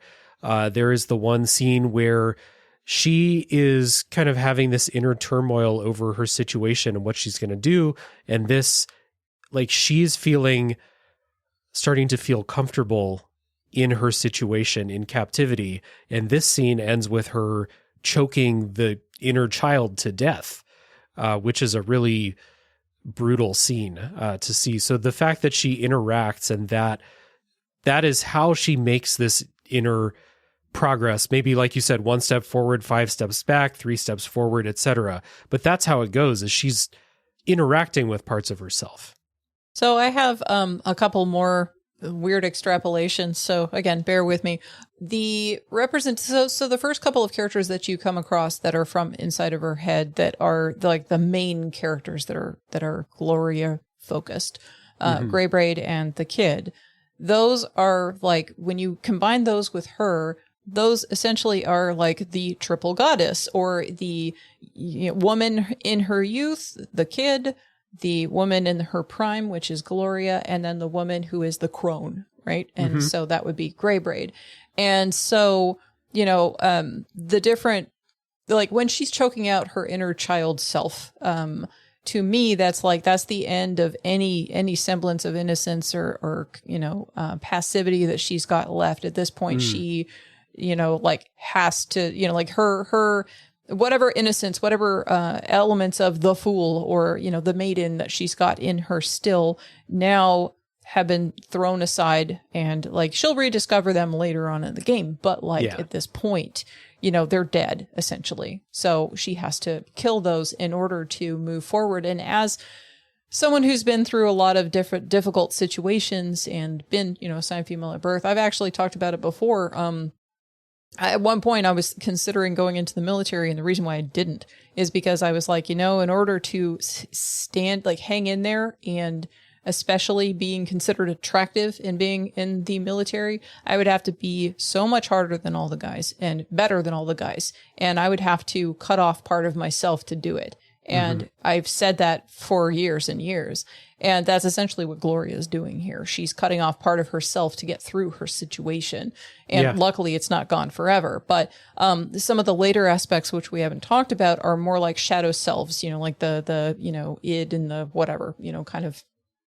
You mean like the cage head yes. and the princess and those characters? Yeah, those are the shadow selves. That would be like the things that you would come across in the Persona dungeon if you're playing Persona 4. Yeah, yeah. So, and the fact that her, how do I want to say this? The way that she progresses in here is by joining all of them together, or acknowledging that those are all a part of herself. And so like these past experiences and things, these are my past experiences and the lessons I learned from them and the ways that I learned to live with them help me move forward, is how she continues to go on later in the game and eventually get out of the situation. Right. Well, she has to understand and appreciate and accept that these parts of herself that she does not like and these parts of herself that do not suit the situation are all things that are all still parts of her that she has to accept and she has to come to love in order to move forward and be happy and healthy. So this is like also like a big therapy session, really. You know, like she has to come to that real, like that's what you're doing in therapy. You're trying to come to grips with all these things and resolve the conflicts and accept all these things about yourself and change what you need to change to move forward. So, you know. Because, I mean, as you said, her killing the kid, the inner child, is not what helps her get out of the situation. No. There are a couple chapters and a couple of, big changes in her outlook, we'll say, and the way that she acts after that happens and before she gets out. What helps her get out of it is, like you said, bringing all of these things together and then finding her inner, the four things that Grey Braid teaches her about to find and, bring together are her inner hope, intuition, courage, and compassion, which a lot of that, and I think what's interesting about that is a lot of that is hope, intuition, courage, compassion toward herself, not necessarily toward her abuser in this situation. A lot of these stories you might have like this is how I need to approach the outside world, but this is a story very much about how Gloria needs to approach herself. And the way that she gets out of the situation in the real world is a very drastic action that could only be possible, I guess, if she fully has the confidence to like take action like this, which she didn't earlier. Well, so when she was choking out her inner child, what she's doing, like that's when she's broken. She has been broken, and that is the symbolizes, that's what that symbolizes right there. But that also means that at this point, she's radicalized. That innocent part of her is no longer going to stop her from harsh responses in one or another direction. And from there, she does start to act out and act, all kinds of negative, terrible things, to her captor, but also to herself and everything else until she finally focuses and directs it in the correct, way that she needs to in order to move forward with her life. The child isn't specifically just like your inner child, your innocence. It's also her escapism. So if you're in a terrible situation and you're just projecting yourself anywhere but there, and the child specifically, let's go to the park, let's go outside, let's go see, just doing something other than being stuck in this room. She literally can't do all of those things. So it frustrates her because she of course wants to be out of there. And her dream self does get her out of the cell. Like she has Herculean strength. She just she's like in your fantasy, I could just tear these bars right off of there. I work out, and she does it in her head. But when she kills that escapism, now she's becoming like cold and pragmatic, and she's able to look at the situation a little bit more objectively. Now, killing that innocence, she understands immediately, like, that was a bad thing. Like, is that permanent? At the time, you don't know, because she doesn't know. And that's the other part of this being not only your unreliable narrator, but really your only narrator. Everything you're getting is from only Gloria's point of view. There is the real Bob. There's the Bob in her head. She has another version of this, like, kind of sycophantic Bob that is what he's projected to her. Is this just servile? His interests are her best interests, is what he's like portraying himself to be, even though he's still, there's nothing about him that's good. but he's also like, oh, we're in this situation together. Oh, my master is, making me do all these things. And she, in the beginning, she's like, so let's just go. You have a key to the door. Yeah. Like, let's just leave. We'll both leave together. You won't ever have to work for this terrible person again. We can both agree that the master is terrible. You've told me so. And then he's immediately like, that's the clue number one, or I guess number two, since he was doing the weird touch the statue. But the number two thing is he's like, oh no, I'm like, I don't want for anything. The master takes care of all my needs. I'm content to be here. And she throws back at him like, keeping someone captive in a cell. And he's like, well, it's not so bad because look, I get to see you every day and you're the light of my life. And I get to make all these delicious foods and spend 45 minutes folding dough for you and handmade whipped creams and eat some more cakes. I'm going to feed you so many cakes. Let's talk about Bob a little bit because we veered into that, and I think that this game does a really good exploration of the internal struggle of Gloria, but the characterization of Bob as he is a kidnapper in the game, in the plot of this game, but a lot of the behaviors and things that Bob shows could be applied to people who aren't kidnappers but abusers in some way, and I think that the behaviors that Bob shows are really like it's you see the things that he's doing, you're like, yep, that's textbook. Yep, I've heard about that. That's textbook.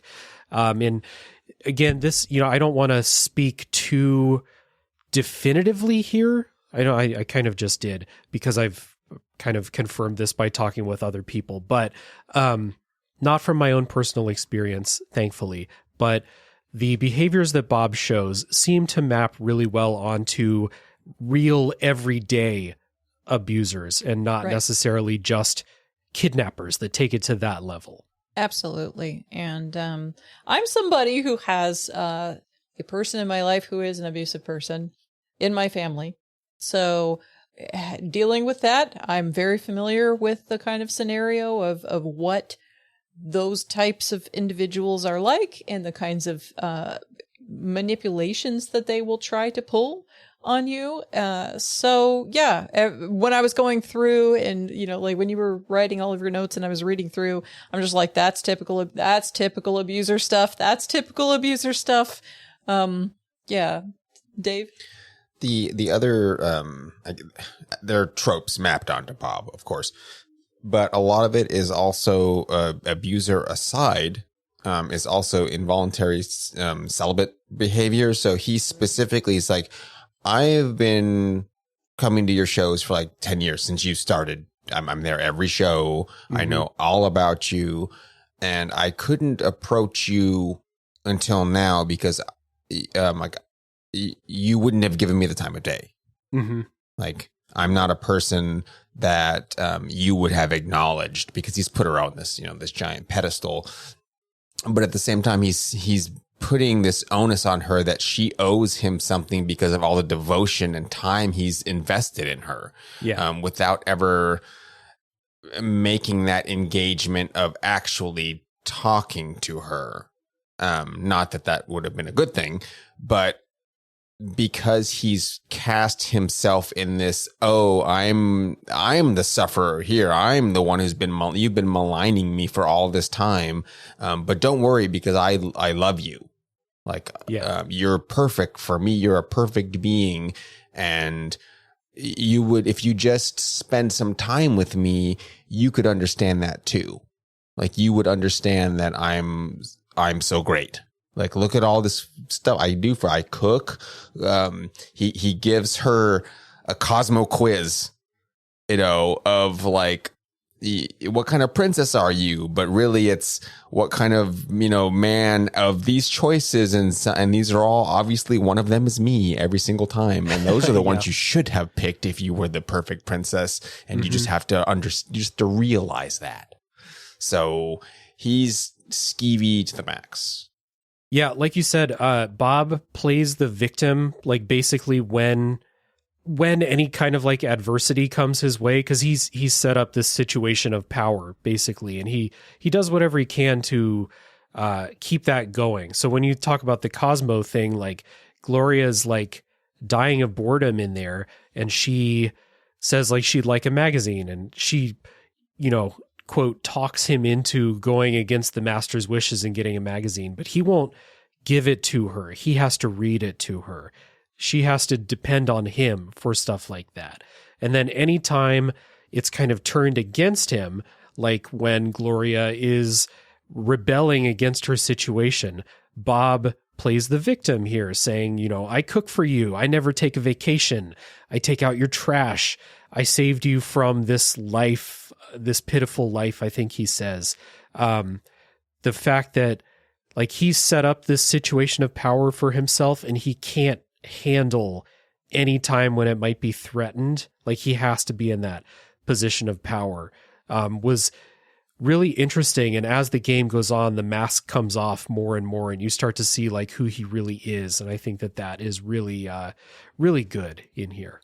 Well, so after the abduction happens, there's this whole first period where what's happening with Gloria is she's just like in denial that this is even happening. And then she's convinced somebody will come for her anytime soon. And this, that, and the other. So she's just sitting there and dealing with it and just waiting, you know. And then during that time, Bob is trying to set up his dual personalities because he can blame everything bad on the master so that he, as Bob, you know, is the quote unquote good guy in the situation. And unfortunately, that works on her.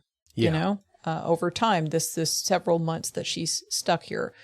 And so she's going through that. That's how it starts.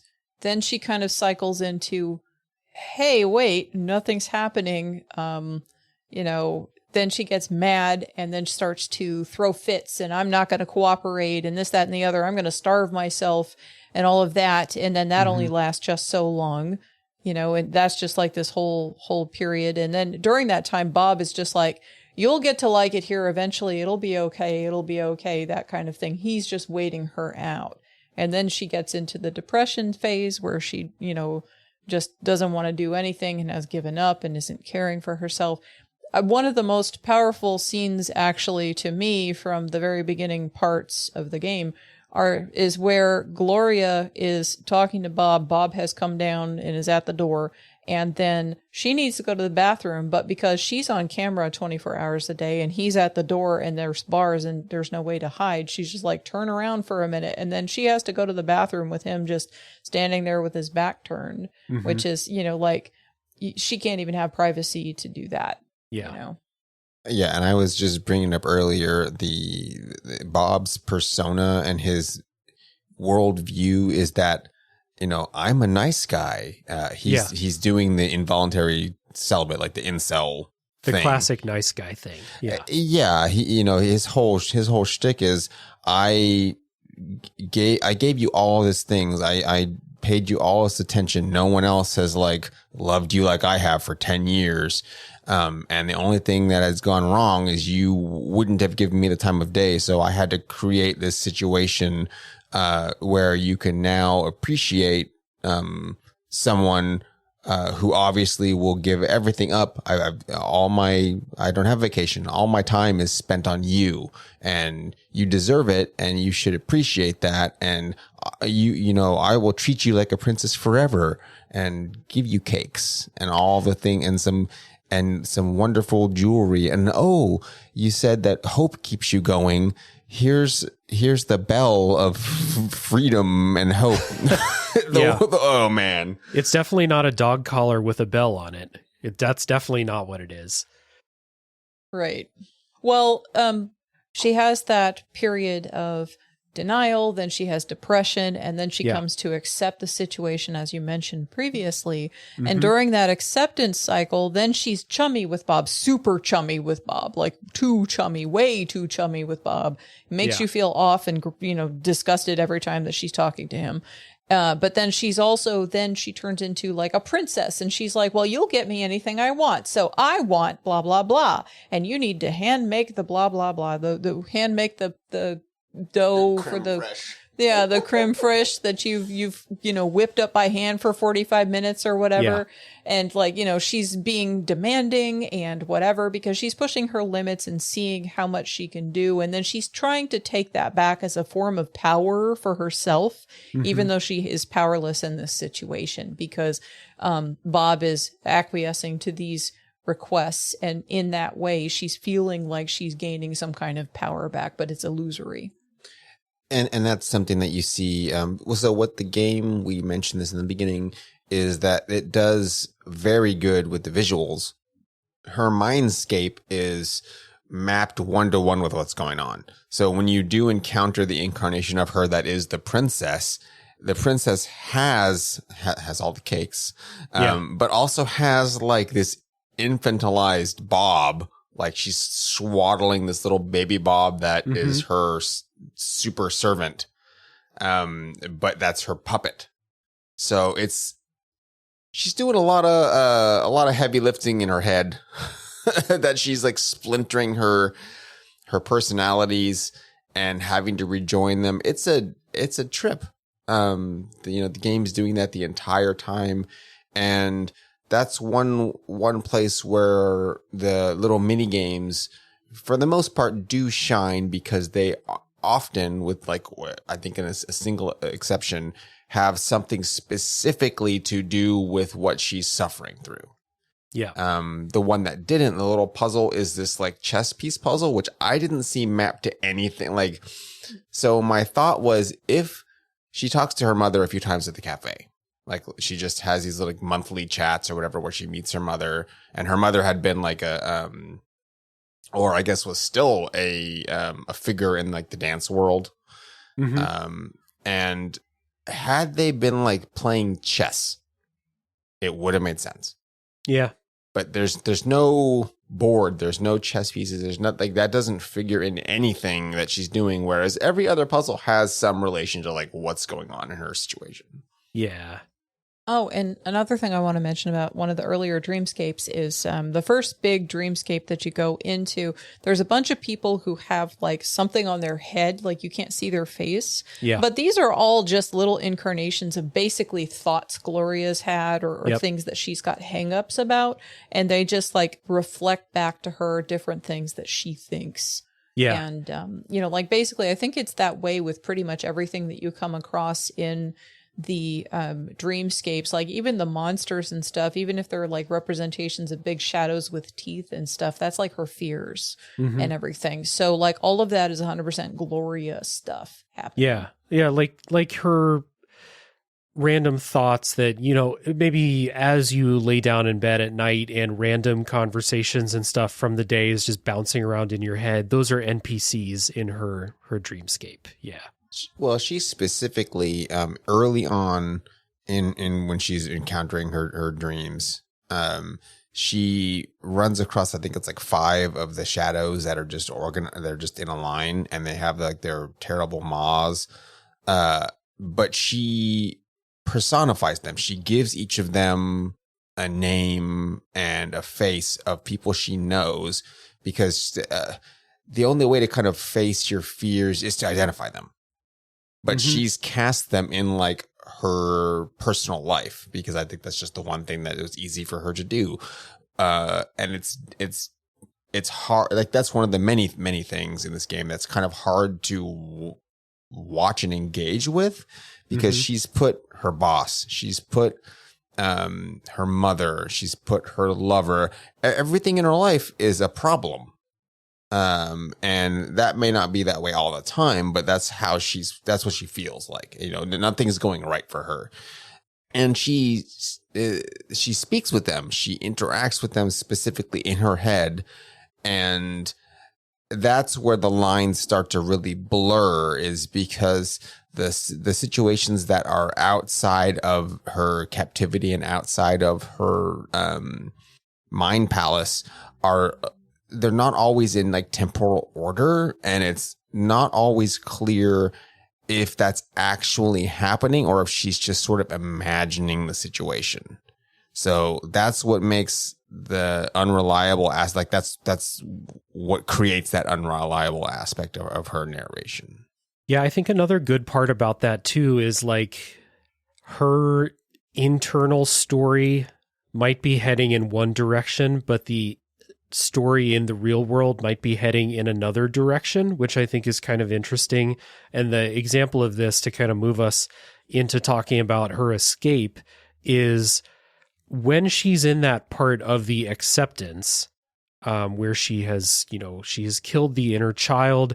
She is, exercising and being friendly with Bob and things like that. That's the thing that initially helps her make a step towards getting out, when it might seem like she's becoming more comfortable with staying there, but that's ironically what helps Bob feel comfortable enough to let her out and for her to see the real truth of the situation here. So Bob lets her out. They go up to the main, floor of the house, and it's a small house. Bob is acting really nice and saying like, you can sleep in your own bedroom until you feel comfortable coming in sleeping with me. He says he doesn't want to rush things, of course, because he's a nice guy, right? Gloria immediately tries to escape from seeing this like one shot that she has, but the door's locked. Bob's really fucking creepy. He grabs her from behind and like takes a big smell and then tells her that it will be all right. It's real creepy. So you see again who Bob really is. And then Gloria asks if he's going to kill her. Bob says, "Have I ever hurt you?" And says that you can move freely in the house. And Gloria says that she would rather die, and she jumps down the stairs to maybe try and escape it, or just, again, the only thing she feels like she can do, I guess, in that situation. Good point here, this kind of failed escape attempt. Yeah, it's not, she doesn't jump, she throws herself down the stairs on purpose to try to die. So there's and this isn't the only episode of like suicidal ideation. So yes, those content warnings are there for a very specific reason, because that's the character you're controlling. You're already like, this is hours into the game. You're empathetic with like her situation, and you see that she's well and truly trapped, and you can understand. This is a case of like most of this game, you can understand what's going on. You may not agree with a lot of what's happening or what she does, because you don't have, you're in control of her, or you're moving her around, but you don't have full autonomy of what her choices are. So one where that really stood out to me was when you're killing her inner child. You can see that that's wrong, but you can't not do it. There's only one control scheme that the game is allowing you. It's not a yes or no choice. Right. It's forcing you to do that thing. So or a lot of this game is really railroading you through her experience, which is a point in favor of the game, because it has a story to tell. It's going to tell it to you. You don't get to pick another route. You don't have multiple endings to the game. Yeah, you're not making decisions as Gloria. You're along for the ride with Gloria. Yeah. Right. And again, like, because, just like Dave just said, because you are forced to do these things, and you are like, you shouldn't be doing this thing that you're doing, but you have to do this thing. You don't have a choice. But like, that makes you as the player feel cornered, because you're feeling this empathy, and then you're like, oh man, I don't really want to do this thing that I have to do. And that's again part of the way that this game makes its point, is by making you do these things. Yeah. By making you do those things, and by giving you that runway to like really empathize with Gloria. And then so she gets kidnapped, and that's terrible. And then you spend so much time with her that you really, at some point you start to hope like, okay, this game is going to move towards her trying to escape, right? Like, she's probably not just going to die down here of old age or something like that. So you get to this failed escape attempt, and it feels that much worse because you've been spending that much time not only with Gloria, but like inside of her head at this point, and with all these different parts of her. So, I think that like a part of a story like this would probably include a failed escape attempt, just, if you're writing out like the outline of a plot like this, but it's stronger and more impactful in this game than it could have been otherwise. Like if they had, a different approach to storytelling here, but because you're just spending so much time understanding Gloria and going through these steps with her, this, first of all, the failed escape, but also seeing like one layer of the mask come off from Bob too, makes it really, really impactful here. Well, and then again, because you're in the dreamscape of her mind and you are seeing her all these individual thoughts that maybe don't pertain to the specific situation, but do pertain to Gloria as a person. Like it has a stronger presentation and makes you feel far more empathy for her and compassion for her than you would if you were just playing the actual scenario itself. So, what this, in talking about that, what this has really brought to mind is the situation if you watch the film 10 Cloverfield Lane. Okay. So that's specifically folks that have been like basically kidnapped and stuck in like a basement and dealing directly with their captor, but facing these same kind of like, oh, I've tried to escape, that failed. What options do I have now? Oh, this part didn't end well. Oh, I'm identifying with my captor. That's probably not good. All of these little things, the writing is just super on point, and I just really want to hammer that home. So as we're going through all of this and analyzing all of the characters, it's like her situation that she's going through is incredibly relatable because the writing is so strong and you understand all of her motivations. Like you get what she's doing, and even the parts that you may not agree with, we're like, yeah, I wouldn't necessarily do that. You know why she's doing what she's doing. Yeah. And that's where the game has its strong point.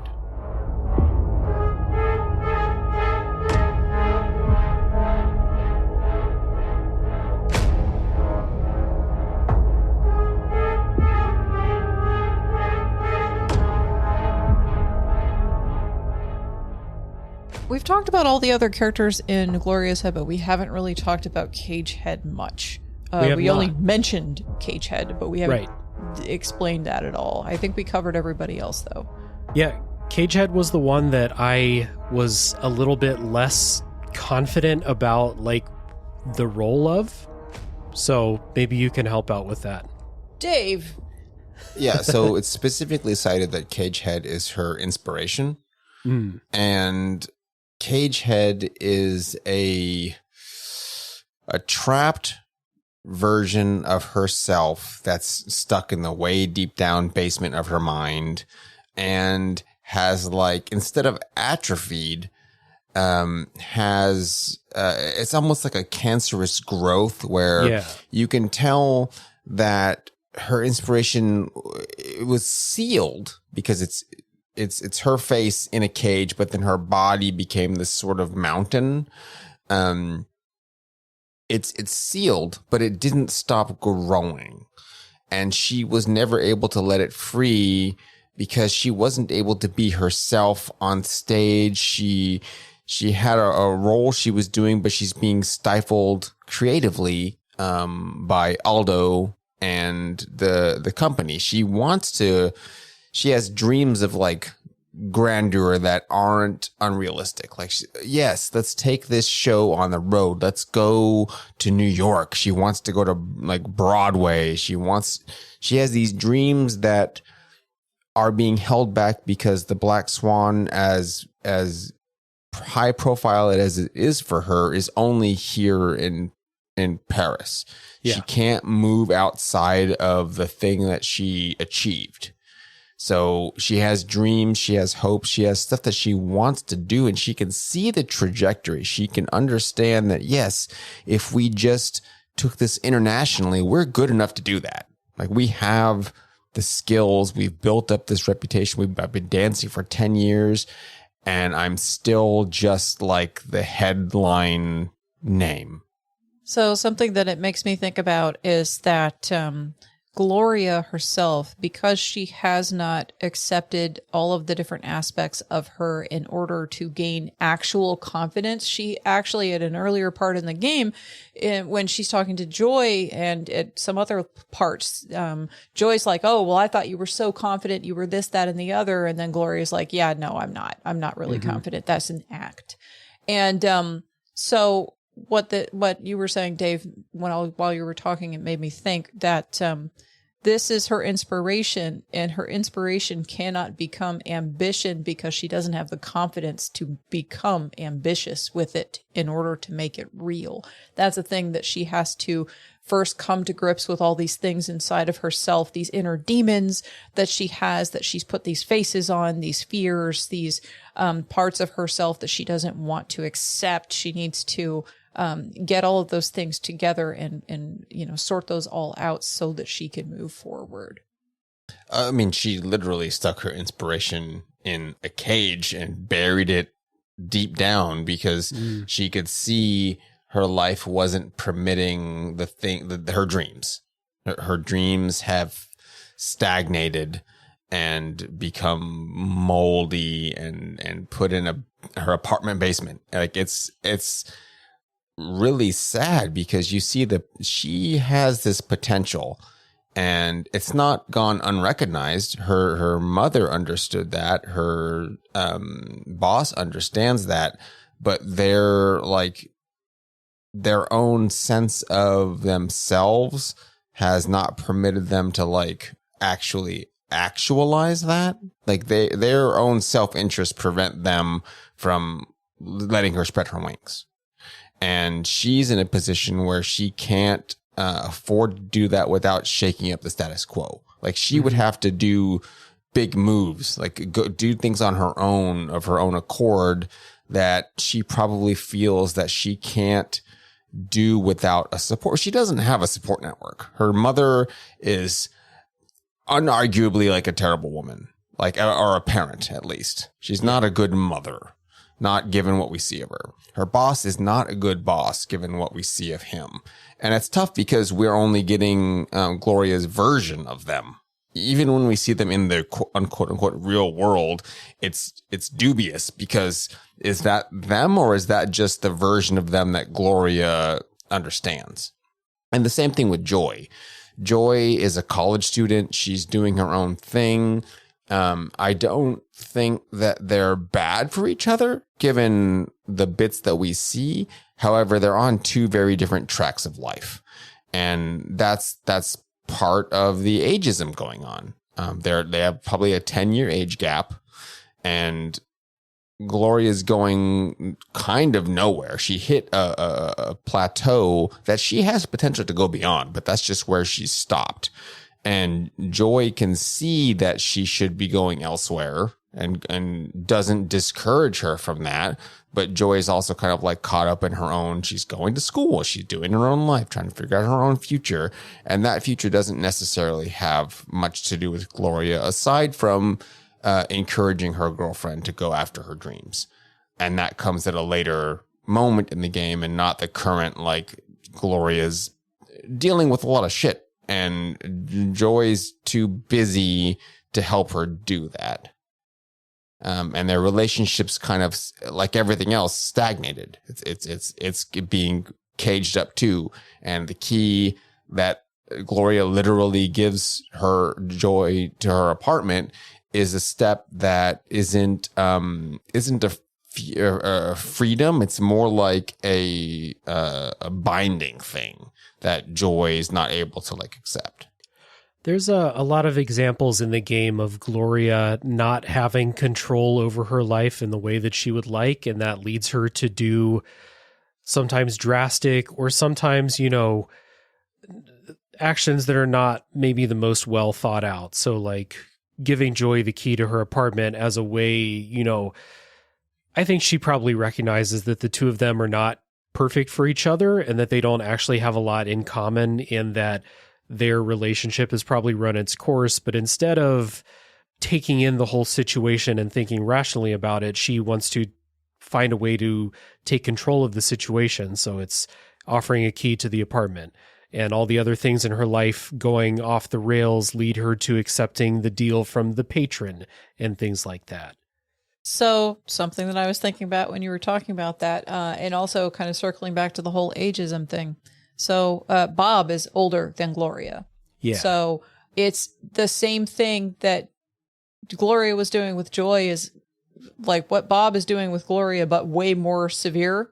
Yeah. Because he's trying to keep her and like obligate her to being with him and everything in his space and, you know, his seat of power, if you will. And, you know, that's essentially what it would have been with Gloria giving the key to Joy. Like, you know, the way that Gloria presents it to her is, well, you can come and go as you please. But what it really means is I want you here in my space that I can control, you know. And so it's actually like, you know, like the age gap is probably about the same. And, you know, like the situation is kind of similar, although, you know, also, you know, very, very vastly different at the same time. But yeah, like I just wanted to bring that up because there's kind of a mirroring going on between Bob and Gloria and then Joy and Gloria. And that the way that the key is represented, it's in a little blue, like an engagement ring box. Yeah. And that's what initially, because you don't know what she's offering her. She's like, oh, I have to get the box for, you know, for Joy, and I'll give her this present when we go to the museum. I got this date all planned out. It seems like it's an engagement thing. It's similar to, say, it's a couple, and they are having some troubles and trying to figure things out, and they're like, you know what'll fix this? A baby. A kid. Yes, a baby. And that'll tie everything together, and that creates this bond, and we share this thing. We're sharing this apartment. We're sharing this responsibility. I'm extending this specific trust to you that you won't just come and steal all my stuff. Like there's so much meaning and investments in that key, and Joy was just like, I can't accept this. Yeah. You know, I peace out. Sorry, I've got to go. I'm glad you saved me from a molester on the train, and that was the big thing, that Joy put this hero status, this larger than life emphasis on Gloria, is because Gloria interceded when Joy was being like about to be molested on a train. Yeah. And that heroic persona, that figure, like, became the representation of Gloria, and Gloria never was going to own up to that, because like, that's not me. I mean, I'll step in and do this thing, but that's not my everyday MO. I don't have the confidence for that. I had it in a moment, and realistically, that's what I had. I spent it. So here's the thing. Everybody enjoys, or not Joy, Gloria's life is putting her on a pedestal. Not just Bob, everybody. Mm-hmm. Her mom is putting her on a pedestal. You've got all this ability. You can do all of these things. You should be blah. You know, like basically trying to live vicariously through Gloria in some ways, because her own glory days have passed.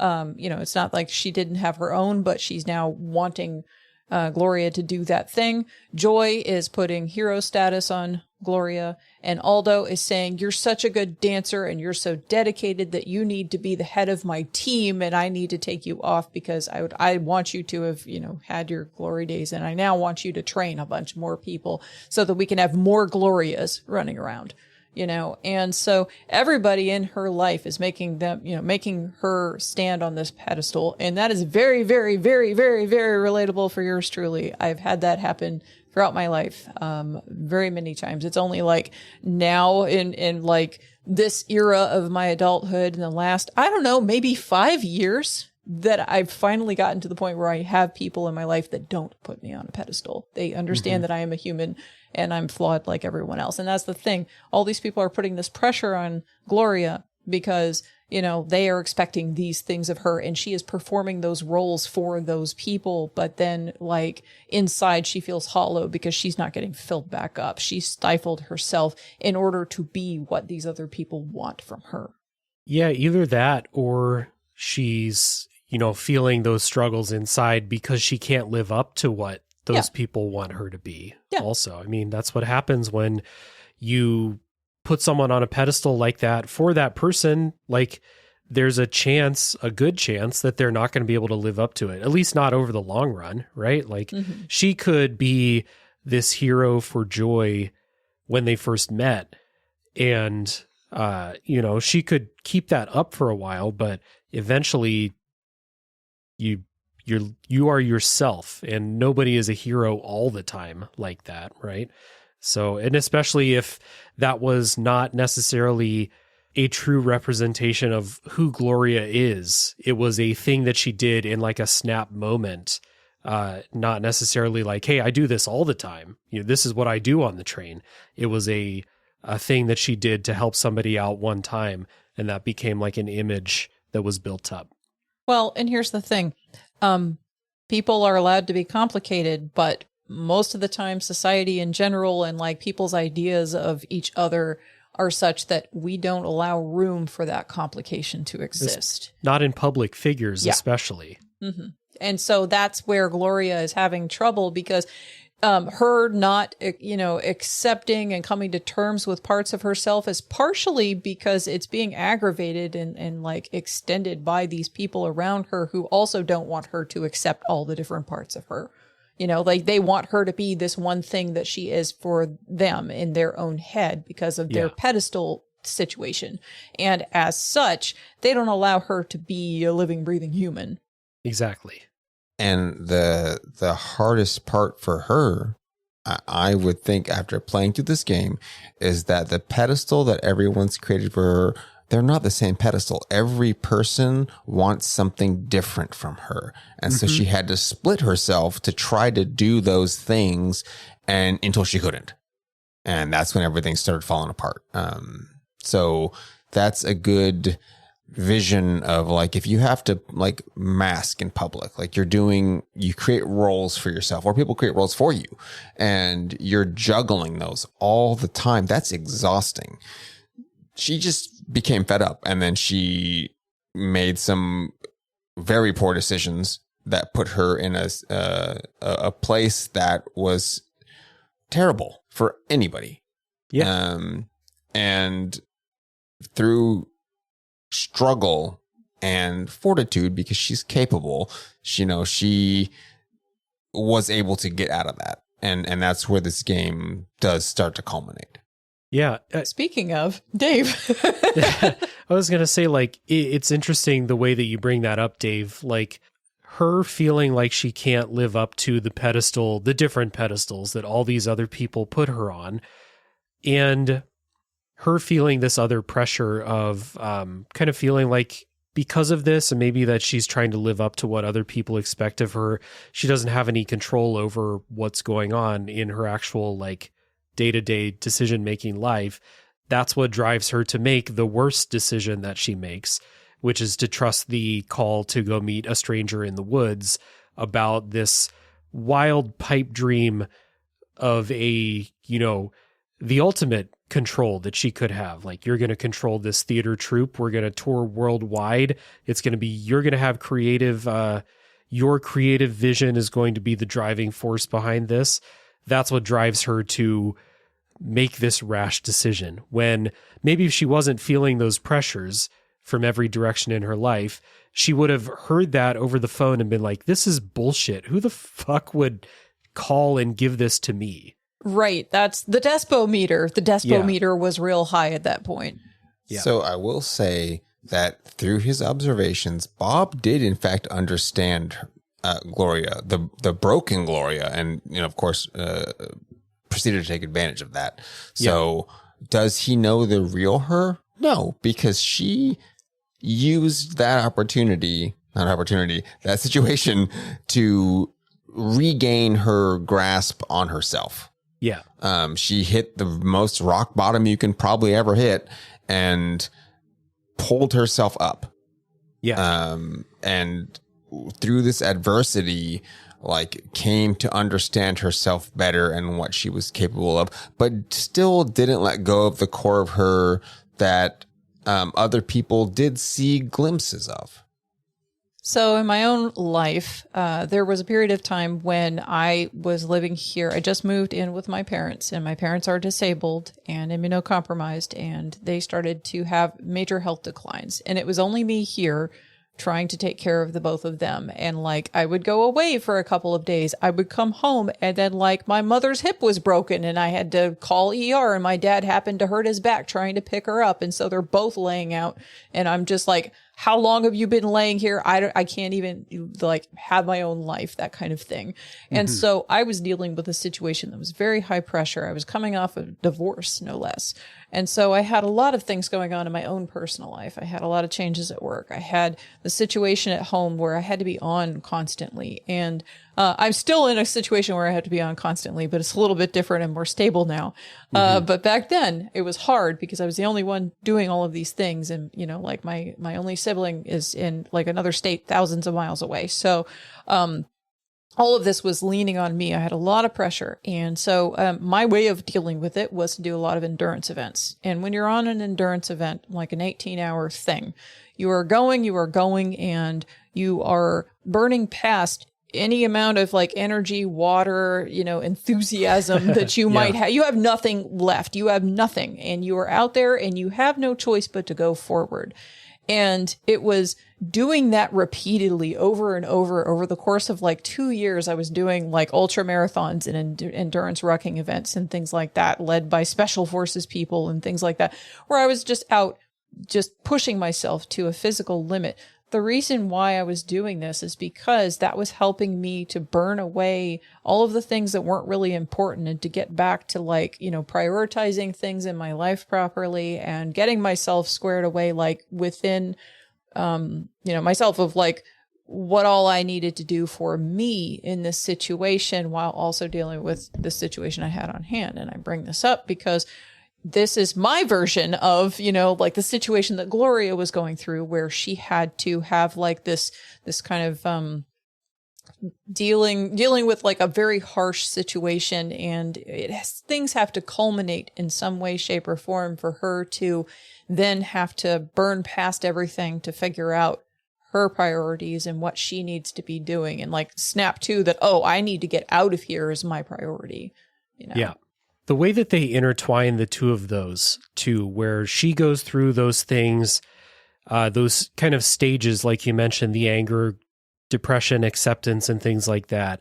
The way that it's intertwined with the inner progress that she's making, discovering these parts of herself that she may have hidden away, reconciling these parts and bringing them all together, and recognizing that they all have to go with her, basically.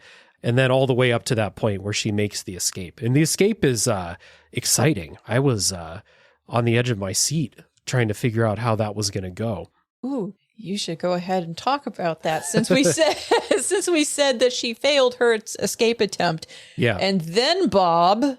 So she fails the escape attempt, and Bob gets, like, Bob is the nice, you know, the nice guy Bob. He's gone. He is the captor Bob now, the jailer almost. Like he's feeding her canned ravioli. You know, if she doesn't eat, he doesn't bring her any other food, stuff like that.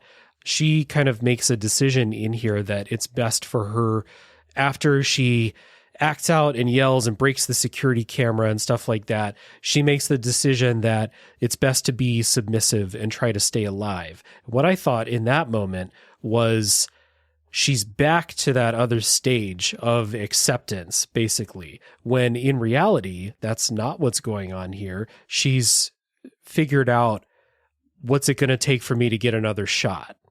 Mm-hmm. Yeah, and that shot isn't oh, I'm gonna, you know, like beg and plead and do this cajoling and try to like get Bob to let me out again, because I think that boat has sailed. Yeah. It's, what do I do to get Bob to continually lower his guard? Yeah. And open that door. Because at that point, Bob is now the obstacle. It's not the door. It's Bob. Bob is the obstacle. He was always the obstacle. And that obstacle needs to be removed. Yeah. Actually, before she escapes, there's like one final thing from Bob. Like Bob's getting more desperate too at this point. And there's the scene where he comes down and he has a knife and he says he's going to kill himself if she says the word and stuff like that. And the way that happens is she's laying there asleep and he comes in and he's got a knife, and then she wakes up and turns and she's like, you've got a knife. You're going to try to kill me now. Yeah. And then he's like, and then that's when he turns it on himself and he's like, I'll kill myself. 'Cause now he's feeling, I'm not convinced he's feeling guilt, but whatever. I don't think so. We see later that he did not learn his lesson at any point throughout this, but I think he realizes, because I think right before this, she said that she'll never love him, or right at the end of this, he realizes that his, this dream that he's concocted for this life that the two of them are going to share together, where she's going to grow to love him and they're going to, share the bed and all of that. He's kind of realized that that's slipping away. So he gets like the most desperate right before this. And that's the thing that allows his guard to fully drop, is when he actually thinks that she's in danger. When she floods the bathtub and she pretends to have drowned. And that's what gets him to open the door and come in. And she kind of like rises up behind him, like in an action movie, and she drowns him in this water and walks upstairs. And that's how she gets out. She plays Bob at the end. She plays the one thing that she knows that he will let the guard down for, is that if he thinks she's actually in danger. So that's what does it. Well, and what gets him to become desperate is her not caring at all anymore. Not caring one way or the other. No anger, no sadness, no empathy, no nothing. She has nothing left to give him. She is empty. Her responses to him when she's being submissive are just whatever, just not even caring. And that's what pushes him over the edge, because he can't manipulate something that's not being given to him. He can't manipulate her emotions when she's not providing them to him. And it's also important to note that when she rises up out of the water to go and attack him, that you have to be the one to kill him also. And that feels great though when you get there. Oh, yeah, absolutely. Yeah, I was just going to say that she's being apathetic rather than like submissive. Yeah. She's just like, she's breathing. She's there and breathing, kind of. And so he's doing whatever he can to get that engagement. And that's because he's fully invested in her, like for ill, obviously, but, she's his whole world. He's made it that way. And for her to endanger herself like that's breaking all of his meaning, potentially. And again, we see that this is the most selfish, destructive, disgusting man. Yeah. Well, that's why the opposite of love isn't hate, it's apathy. If you don't give anything, like you don't care at all, then that's like the worst. Because if there's hate, there's still passion there, So she has to give him nothing. Yeah. What did you think of him? So what did you think of like the revelation that she didn't actually kill him here, and that we get more scenes with Bob at the end? Do you think it's necessary to like continue to show after the fact that Bob didn't learn a lesson and that he's still a creep even after all of this? It's necessary for her, because that is allowing her to retain herself, because she drowned him, but then she called the ambulance for him. That's, for one, allowing her to like not also go to jail because she just got out of one.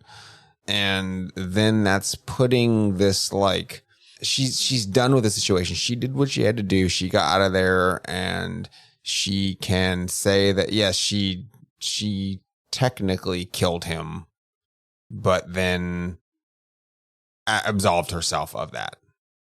That's her hero mode, that she had like little sparks of before, and now she's come to grips with herself, and it wasn't in her to just end him, and like that's not closure for her. So here's the thing. The abuse victim almost always has a lot of empathy for the abuser.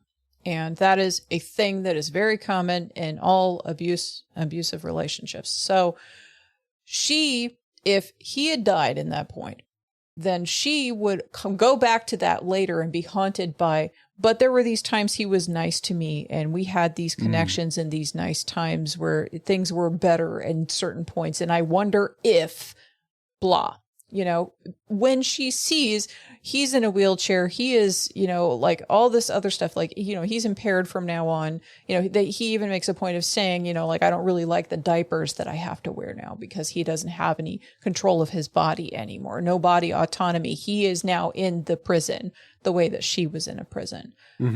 But he still hasn't learned his lesson and is still, acting the same and doing the same stuff. And she has to see that for herself, because otherwise that part of her that would have been compassionate to him and extended that compassion even past killing him, she would have come back to that later and felt ways about that. And, her seeing and going, no, he is in fact still a terrible person. He didn't learn his lesson. He is really a bad guy. And I did what I needed to do. That was important. And what's also important is at the end, she gets all these offers for having a movie, having a book, having all this other stuff about her experience. And she tells them no. And the reason she tells them no is because if she were to do that, it wouldn't be her story and her control anymore. It would be out there in public for everyone else to view and judge and do whatever, and then spin her story however that they want to without it being her in control. And the control is very important here because that's what she has been lacking. Well, not only that, but she ended it. Yeah. She finished what she was going through. And if she accepted those offers, that puts it into this nebulous state of I'm stuck living this for the rest of my life and beyond. And everyone's only going to know this about me. I'm only prisoner woman. Or I'm only a survivor of this thing that I'm not going to allow other people to define me, because that's what's happened her entire life up until then. Her choice was only to exist as other people viewed her. So that was the cage she was stuck in. Furthermore, while you are in control of her and have to do the drowning of Bob to escape, you get a second iteration of that when Bob is wheelchair bound and you can just chuck him in the water. Again, it doesn't let you do that, but it makes you do it and then relinquish it. Like, it won't let you finish that action because that's not what she's looking for. She needs that sense of power over her own choices.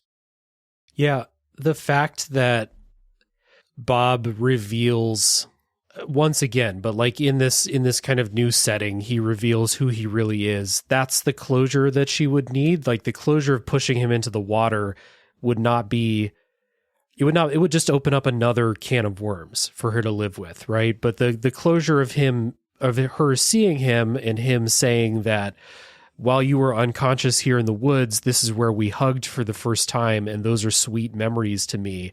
Her hearing that, which, yeah, by the way, when I read that, I was like, Jesus fucking Christ, this guy.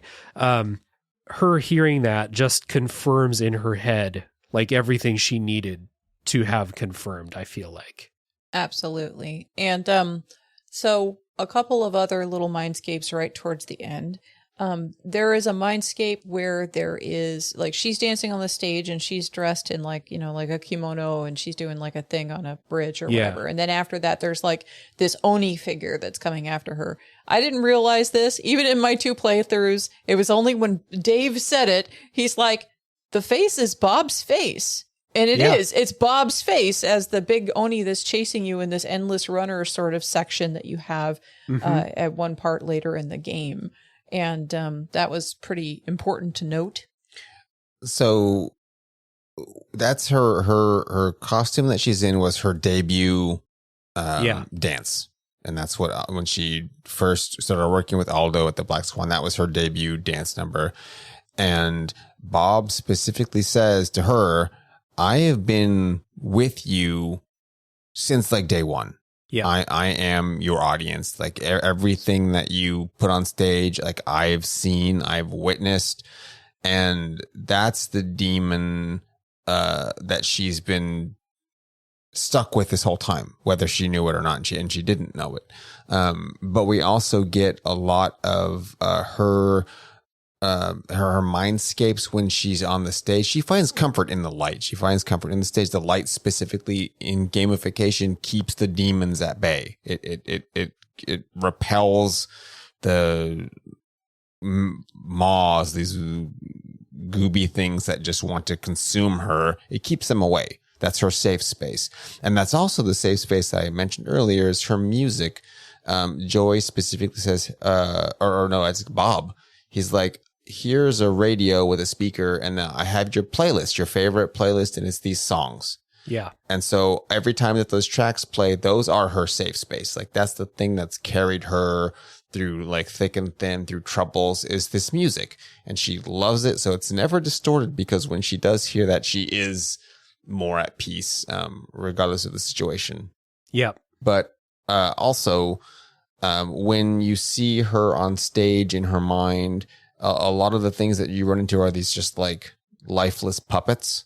And that's the odd, because when you're on stage, all you can see is the light. You don't get to see the shadows beyond the audience. She knows they're there, but they aren't people to her. They're just something that's kind of propping her up. And I don't think that she really ever gained satisfaction from that, because if she did, then they wouldn't just be like these lifeless dolls. Speaking of those safe spaces, it's interesting how those translate into the world for Gloria after she escapes. So it was interesting. I didn't put this together, but you mentioning the light, she doesn't want the light on her anymore. After the escape in the apartment, she keeps the blinds closed all the time, partly because, she spent a lot of time underground, so that's probably part of it. But also, it might be that, this light, it no longer represents the same thing that it once did for her, but the song does, the music does. And when she ends up leaving Paris at the end and you do that fun credits thing where you're driving and collecting the coins along the road, that's the song that's playing. So like the song that, like you said, represented a safe space when everything around her was danger. Now that she's past that, that song still holds the association of a safe space for her, because she's leaving the comfort of, whatever life she could have stayed in, and she's setting out for something completely unknown. But that song still represents safety and grounding for her. Indeed. There's a lot of stuff that we haven't talked about yet, and not necessarily that that we need to spend a lot more time talking about it. But there is one thing that I wanted to ask the both of you, and that's about the title of the game. The title, Decarnation, is Decarnation, I learned, is a real word. It fell out of favor hundreds of years ago, so that's why I, didn't see it before the title of this game. But it means separation from carnal desires or lust or desires of the flesh.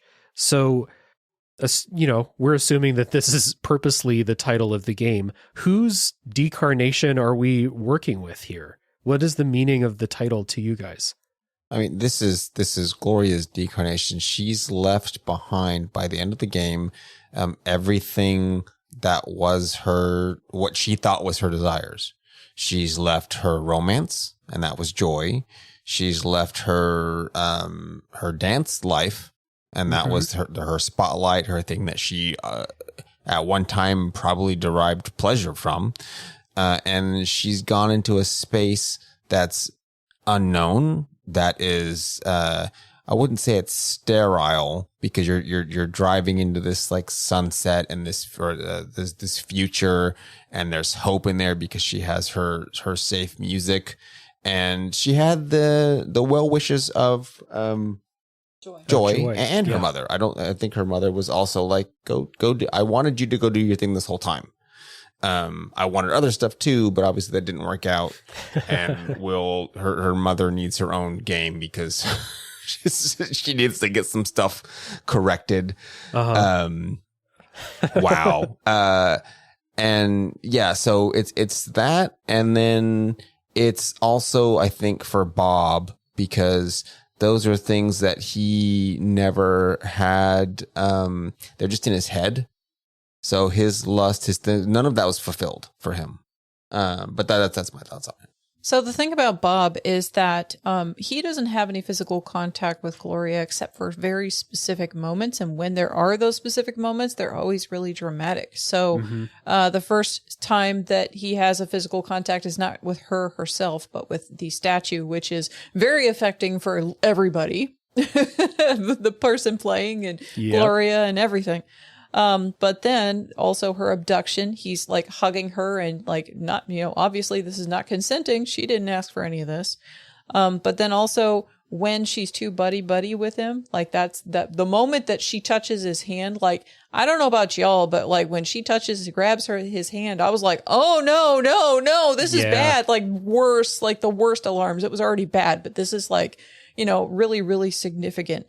And then of course, when choking him out at the end of the game. And then at the very, very end of the game, when she's on the shore and she's about to dump him out into the river and all of that. And there's one other moment, which I like oddly, so the physical contact that's bad. But in her mindscape, when he's chef mode, he brings her these pancakes and then he's like, I'm going to give you chocolate sauce. And he vomits chocolate sauce under her, like completely covers her. And that's like, for him, like baby bird. Well, he's like, this is my love. My love is in the things that I give you. Like, it's not me. It's the stuff that I can provide you with, the idea of these things. But it's so twisted and grotesque that you're immediately like, no, this is bad. Regardless of the situation and regardless of who you are, like that's, for her, that's that suffocating, disgusting, but like perversity that he's offering to her. Yeah. Well, it's also mama bird, baby bird situation. He's trying to become mama bird who takes care of the helpless little baby that can't do anything. Yeah. Infantilizing her. And in her head, she's infantilized him in that one little part where she's the princess. Yeah, and him setting up a power structure for her. Right. Yeah, or since this is in her dreamscape, her psyche or subconscious setting up a power structure where she's at the bottom and he's at the top or something like that. Mm-hmm. Yeah. Interesting to think of Decarnation as, maybe if we're viewing it from this perspective of the objectification of women or something, you could view Decarnation as uncoupling from these outside forces around Gloria. Because when I read the definition of the title, while I was very early on in the game, the definition would make you think that it is your own desires that you're separating from. But it's never presented that Gloria has these desires of the flesh, really, unless you want to put that onto dancing, because dancing is an artistic act that involves your body and things like that. But a separation from, maybe some of these outside influences, outside desires. So a real world example would be in Muslim culture. There's the hijab and like the full body clothing, depending upon the sect, there's a different amount of clothing that is involved there. But that whole point and purpose is to have the decarnation of the body so that women are not assaulted in public, which is one way of having like this decarnation on like a social level, by like via the vehicle of clothing. So here, like the decarnation is happening via the violent killing, or not killing, but nearly killing Bob, and moving on from that, and then stepping away from everything, like all of the notoriety and all of the things that would set Gloria up for having that kind of a situation. But like, you could also extrapolate it and be like, well, if this whole game is trying to tell you a narrative about, something like a Me Too or something like that, maybe it is trying to also extend this idea to maybe, practice a little decarnation yourself when you're in an attitude with other people in the world, in society. Yeah, I was just thinking that. So like from the perspective of a man playing this game, seeing this story play out and seeing obviously a more blown up version of this with Bob. Bob is like the caricatured version of this in this game. Not to say, I mean, this does happen in real life to real people for sure, but the decarnation a little bit on the part of the player, and the message here about the way you view people and maybe the parasocial relationships you develop, because it's something I really enjoy these stories that tackle issues of parasocial relationships, because it's a normal thing that develops until you catch yourself doing it. As someone who, listens to a ton of podcasts, watches a lot of YouTube videos, listens to a lot of music and stuff like that, it's important to like kind of catch yourself in that way. So maybe it is a little bit of decarnation on the part of the player of the game as well. Yeah, and I would say the major thrust of this, and the going off the title, is the act of removing those pedestals, the act of taking de-objectifying people, seeing them as people, seeing them. Yes. And in doing so, building that empathy, building that understanding that their lives are complex. Their lives aren't just this public face. And coming to terms with that and extending that grace to other people. At the end of the day, that makes everyone's experience and their hopes and dreams a little bit more attainable. Because they're not so, you're taking the burden and the onus kind of back away from what you're placing on people, and then allowing them a little bit more freedom. Well said. Good stuff. We talk about on my show, Jala-chan's Place. We have Internet and Identity episode has some, and the Performance and Identity episode are both really good ones if you want to dig into like the way that internet and today's society and like, the performance of your face, your mask to the world, how all of those things interact. We go into detail about those things in a couple of episodes of my show. So I just want to throw that out there if anybody's interested in the topic. As they should be interested in the topic, because if you've made it to 3 hours in the Decarnation podcast, you definitely have some interest in the topics we're talking about. Or you just love the tone of our voices, which is, I'll accept that as well. So Jala, Dave, thank you so much for taking so much time to break this down with me. We're almost at half the game length in the podcast here. Yay! But great discussion. I can't thank the both of you enough. Thank you for having us, especially when you're tired. Get some sleep. Yeah, thanks for having us aboard. This was a lot of fun to talk about, and there's just so much to dig into, and I think that the game not only warrants it, but like deserves that attention. So yeah, everybody, if you've played it, play it again. There's more to see, and if you haven't played it, what are you waiting for? Go check it out. Yeah, and there's definitely more conversations to be had about Decarnation too. I mean, we had our conversation, and this feels like the type of game that if any of us talk to anybody else about it at this level of detail, you might dig into some different stuff than we talked about here today. It's a really dense and interwoven product here. So yeah, that is it for the episode. Thank you everyone for listening. And as always, check down in the show notes for links to Monster Dear Monster, Jala-chan's Place, and the level for all of your monsters, real life health and wellness, media, and video game podcasting needs. We have you covered with those 3 shows there. And thanks again to Jala and Dave for a great conversation. Thanks to everyone who has listened all the way to the end. As always, you're my hero. And tune in next week for the next game to come out of the backlog.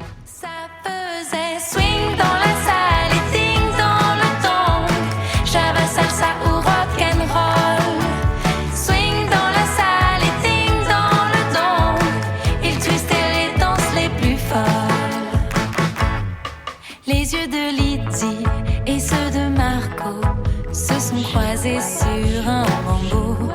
Leurs pas ont suivi sur un tango exécuté avec brio. Video games are a unique medium. They can tell stories, Immerse us in strange, fantastic worlds. blur the very boundaries of our reality. But at the end of the day, video games are fun, whatever fun is to you. I'm Jeff Moonen. And I am Matt, a.k.a. Stormageddon. And on Fun and Games, we talk about the history, trends, and community of video games. It's a celebration of all the games we play and all the fun we find within them. And there's so many more games out there, so we hope you'll share in that conversation with us. Fun and Games podcast with Matt and Jeff. Find us on certainpov.com or wherever you get your podcasts. And happy gaming. Do you feel like you're the only person in your circle who wants to go deep about video games regularly? We were like that too, until now. Welcome to Crossplay Conversations, the brand new bi-weekly topical video game podcast from Luke Lewis, Joseph Hooper, and Jacob McCoy. With many years of breaking it down separately on shows like the Left Behind Game Club, Player Podcast, and Lukewarm Games, the gang is finally coming together to publish their gaming group chat in audio form every other week. Expect roundtable reviews of the latest games, profiles of upcoming indies, and insightful conversations about essential topics in the video game industry. All with a mostly positive, insightful, and fun style. Help us out by subscribing on your podcast platform of choice to get the first episodes delivered straight to your feed. And follow us on Twitter at Crossplay Convos for updates about the show. Cheers and happy gaming.